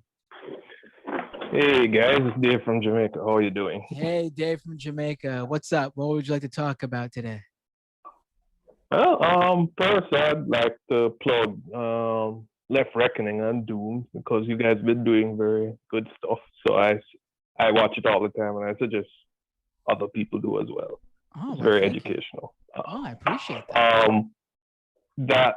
That said, it was the Yes, it's the rich idiots. What's their name? Elon Musk, right?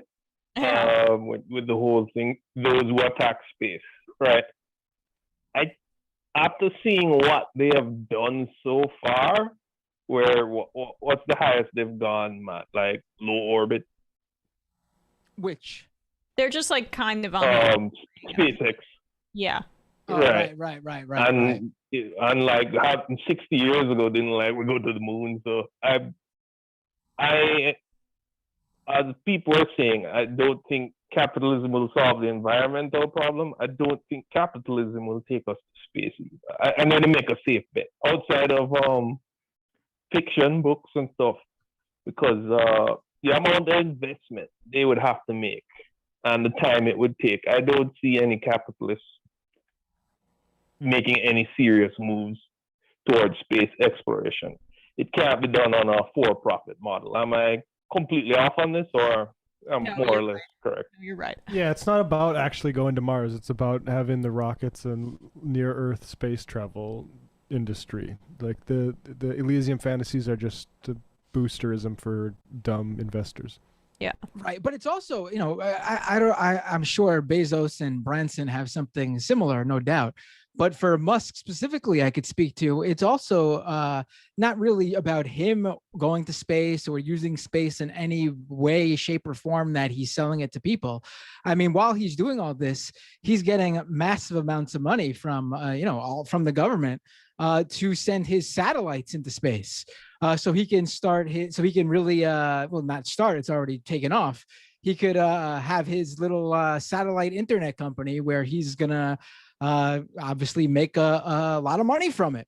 And from what I've heard, I think we discussed this thing not too long ago on the show, where scientists, astronomers were complaining that his satellites are completely distorting their work and ability to see the stars and the planets, and it's completely changing the landscape of what people look at when they look up. And maybe landscape's the bad word to use, but it's changing the sky pretty much.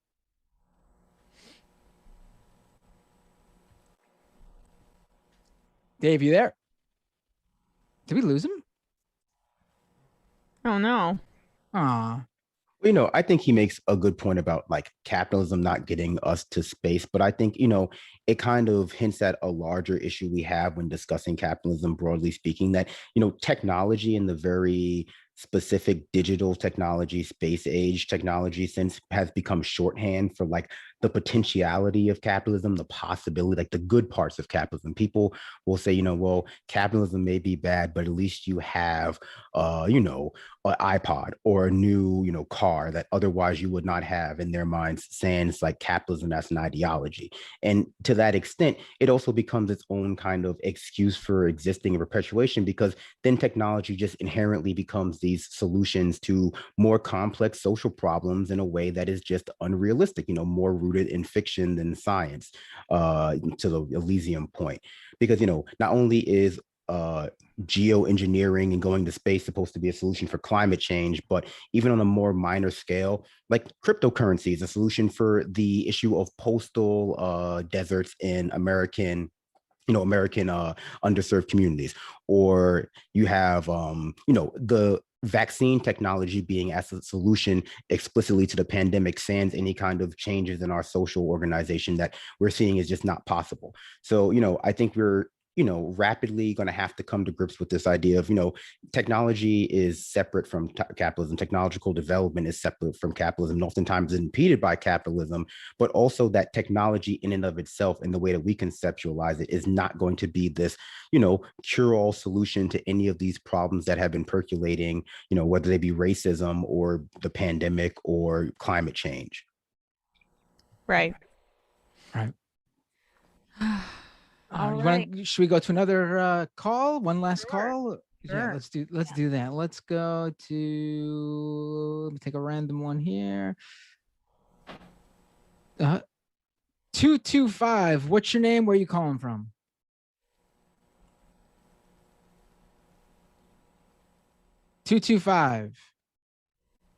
Do you guys hear? No. Are you Maybe. having? You might be having. No, issues. everything looks fine on. Oh wait. Okay. Looks like something happened with the phone system. Hello, can you hear me? Oh, there we Can go. you hear me? Yes. Hello, how are you doing today? Good. How are you? I'm doing all right. I have okay, earlier y'all were talking about strategic racism, and I personally had an issue with, I guess, how it's stated, where they don't actually start at the lower systems in terms of human to human dynamics as opposed to the actual governmental and business structures.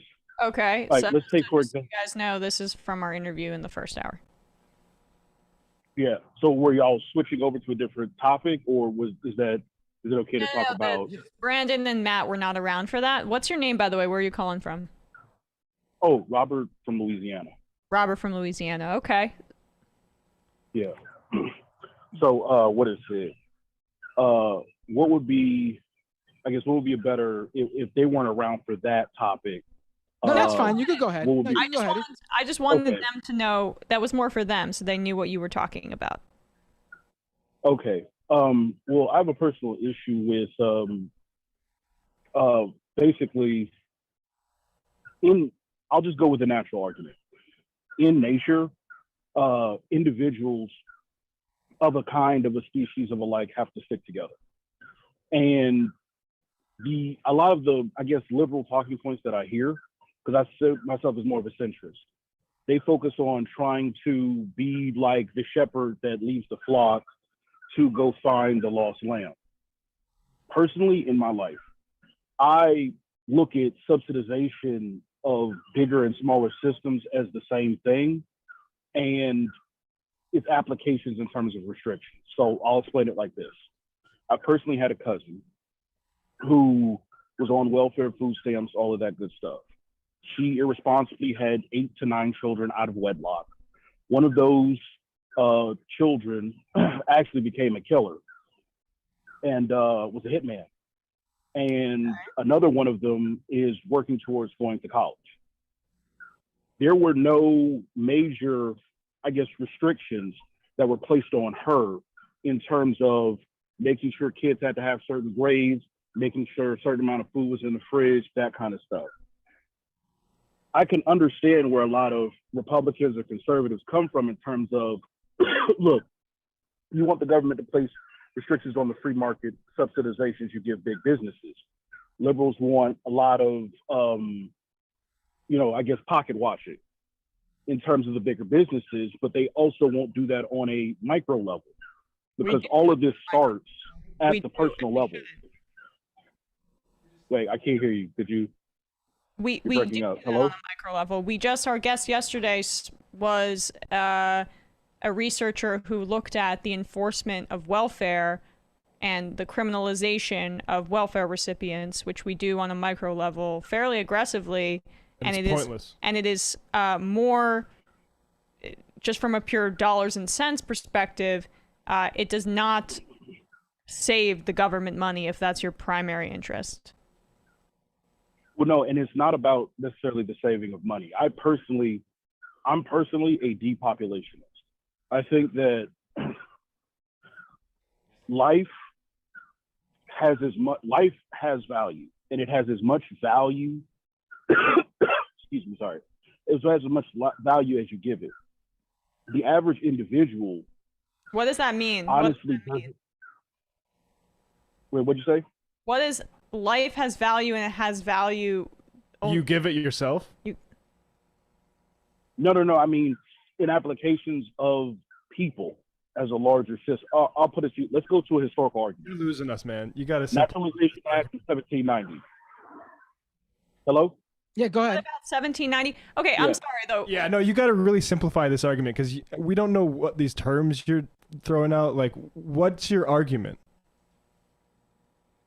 Okay, my argument is that why is it that individuals, or more so liberal individuals, place so much effort on attempting to, I guess, restrict free market, but allow or want liberal talking points on a personal level? because these things work in tandem. What do you If mean people allow at a liberal smaller level? points on the personal level? And for the record, progressives don't want to limit free markets.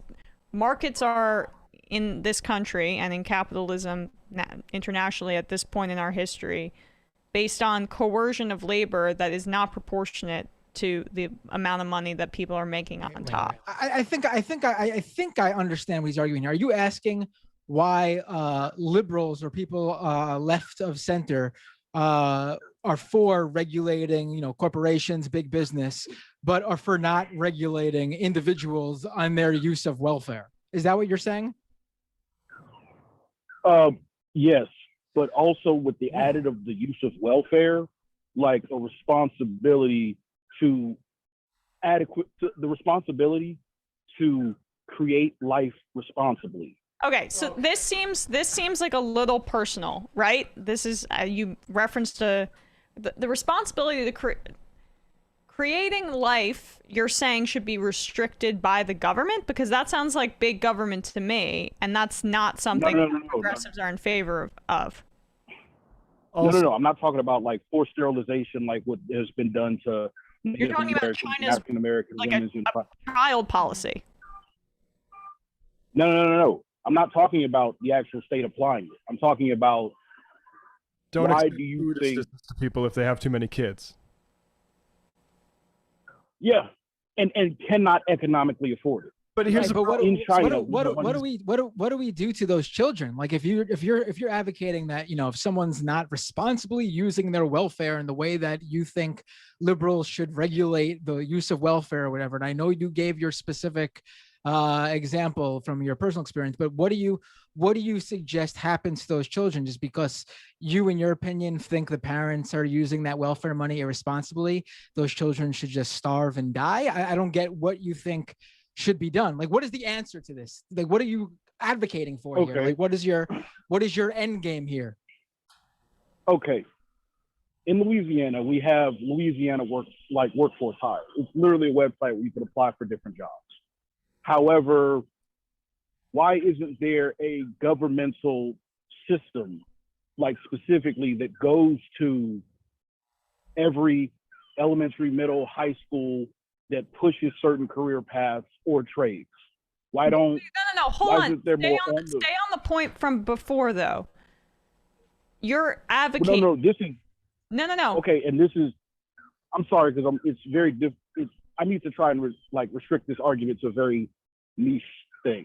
Okay, so let's we need to take people who are here. Let's talk about what you said earlier about you believe that the government, the state, should be restricting welfare and assistance to families if a woman, in your estimation, irresponsibly has more children than she can afford. One, how about if a woman, in your estimation, I'm using your words, responsibly has children, later loses her job and becomes poor? You're saying that she should not be able to access that money because she has too many children, or you're saying there should be an exception. How do you apply that exception? I mean, and additionally, homeownership.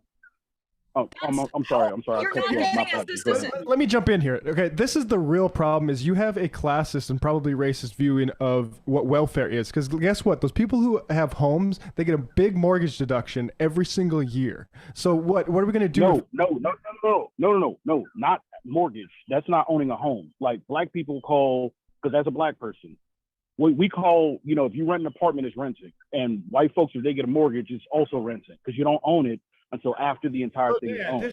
I mean, if you had a couple get together, right? A man and a woman get together, or a man and a man, a woman and a woman got together and purchased a small home for, let's say, $20,000 to $25,000, and then they have their own piece of land that they own. Where can you buy a home for $20,000 to $25,000? Please, I want to move there. Right? $20,000 to $25,000 in Louisiana? I don't know where. Yeah. I think all over the place, literally in almost every parish.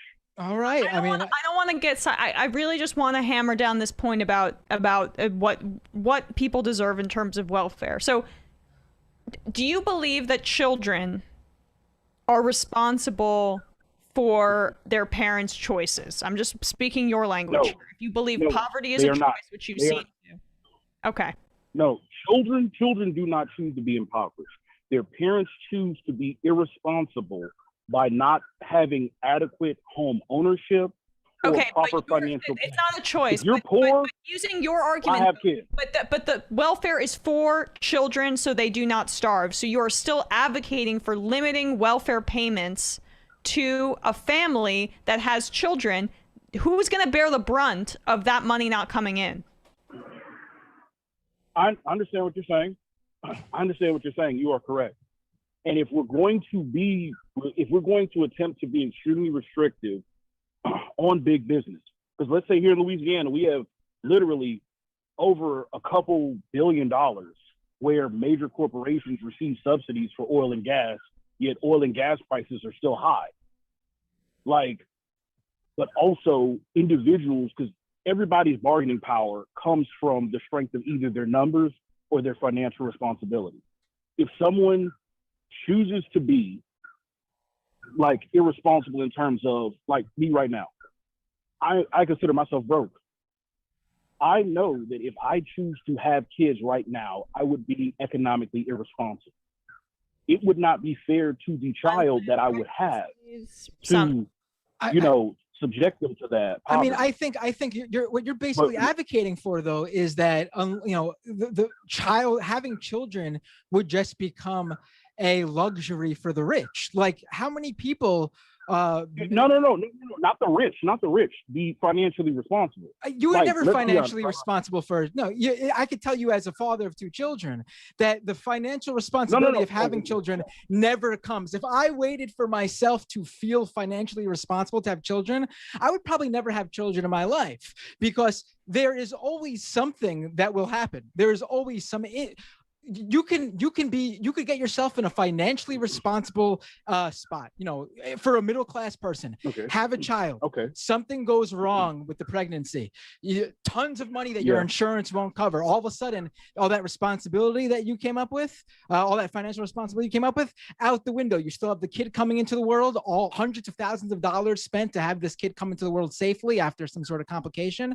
I mean, and this is just one scenario I'm using. The idea that, and I hear from a lot of people who say this, and it's really depressing. I haven't had kids because of financial reasons. You will never, and I can tell you this from experience myself. You bring up personal experience. I'm bringing up personal experience. You will never feel financially responsible for a child unless you're rich. There's too many expenses that could come up that you just can't plan for, even the ones you can plan for. I'm sorry. That feels like a non-starter argument to me, because, and I'll put it to you like this.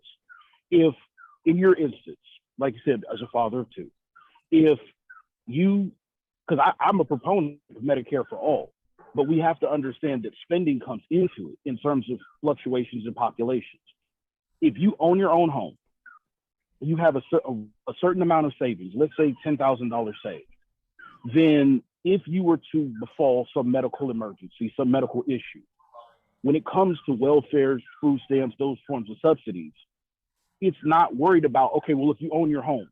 So we know at the end of the day, as long as you can pay property. In this call, we do have to jump. Why don't you should call into my show. I would love to continue having this conversation. Check me out, youtube.com/Matt Binder. This has gone into more of a, take care. I'm sorry, this went into No, not a second point.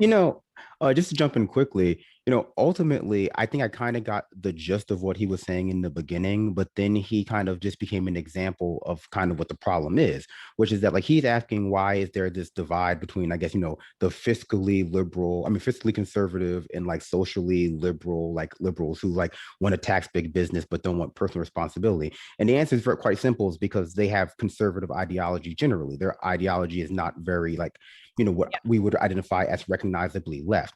So the question of why don't we have a system that, why aren't they arguing for systems that punish parents for having kids, and then that externality of the kids having to eat, why don't we force that upon them? The question, well, because some people have an ideology that would view that as being, regressive, was viewed as being, inhumane, was viewed as being immoral.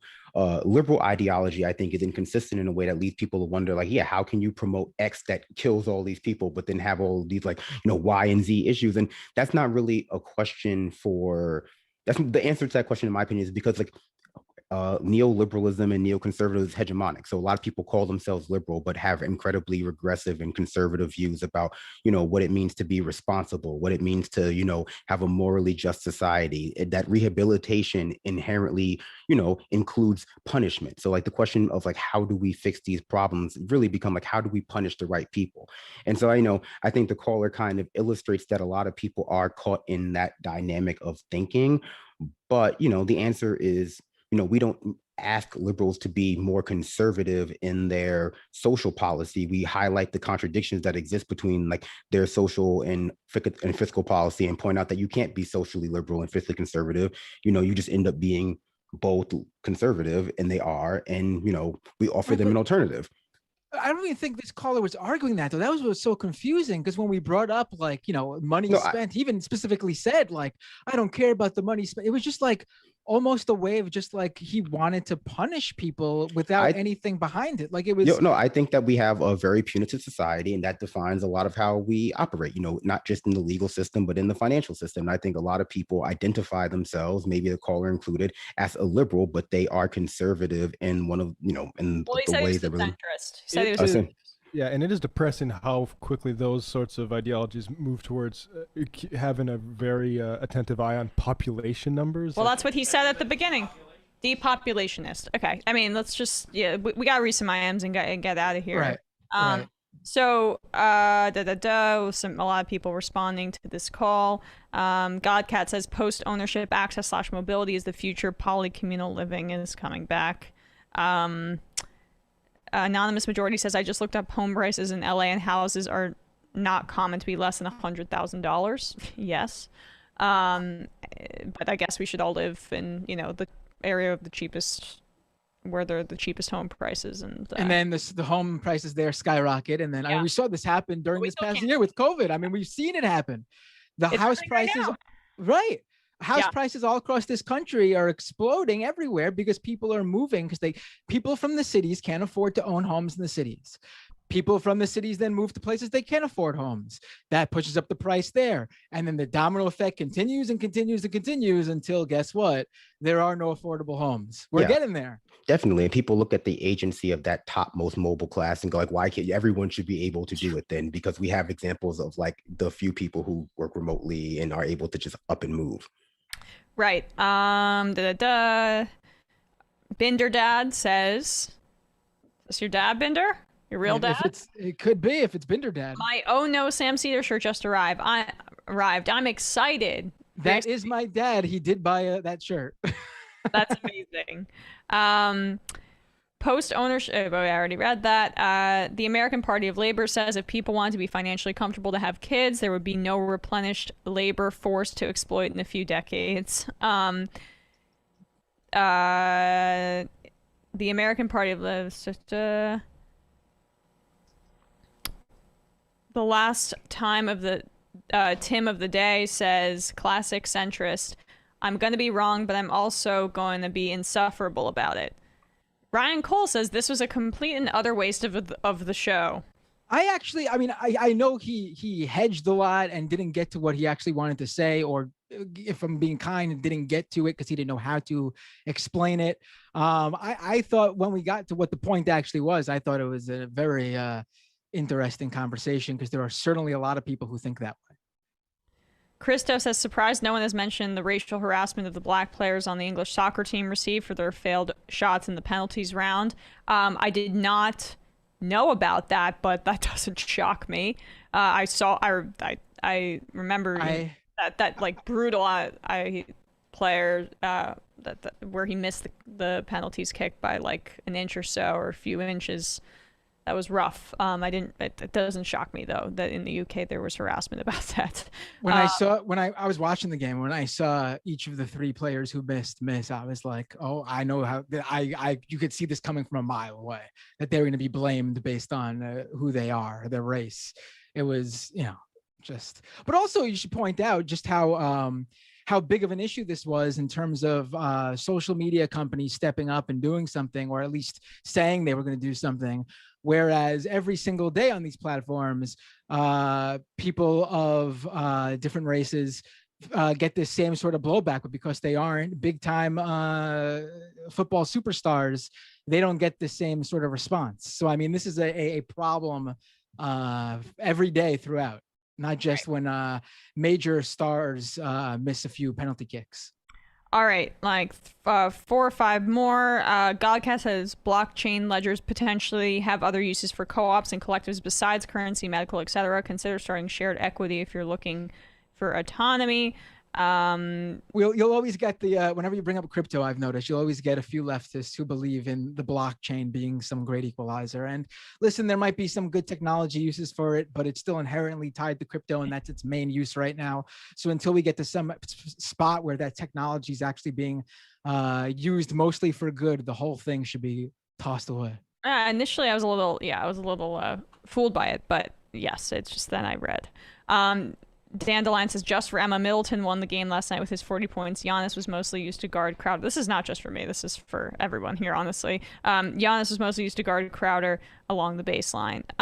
Yes, I just think the most dramatic moment was that block at the end. But I missed the final 5 minutes. I saw the rest on the next day because I went to bed. Blue Daddy says, Emma rules. Thank you. Thank you. Cower with Crowder says, would a very restricted talking filibuster work as a way to keep the filibuster but remove a lot of the negatives of the current filibuster system? I think we talked about that a lot. Chris from Taiwan says, Matt, did JFK get shot for not going all in on the Bay of Pigs invasion? Yeah. Maybe. All right. And very possible. It's just, I love the based IMs, and they're usually directed at Matt. And the final IM of the day, Wolfie59 says, cheap homes in Louisiana are on flood plains. Yeah, that doesn't shock me. Of course. But, you know, if you buy a home, you can have kids, and then they can live underwater. Yeah, and then you know they'll blame you for moving there because when it floods, they'll tell you like, how could you choose to move to the flood zone? Why were you so financially irresponsible that you didn't look into the flooding probabilities for the home that you bought there? All an endless series of acontextual choices we've made. Right, exactly. All right, guys. I had a great time today. Great show. Matt and Brandon and Brendan, thanks so much. Great show. See you guys tomorrow. It might take all the strength I got to get to where I want, but I know somehow I'm gonna get there. I wasn't looking when I just got caught between the truth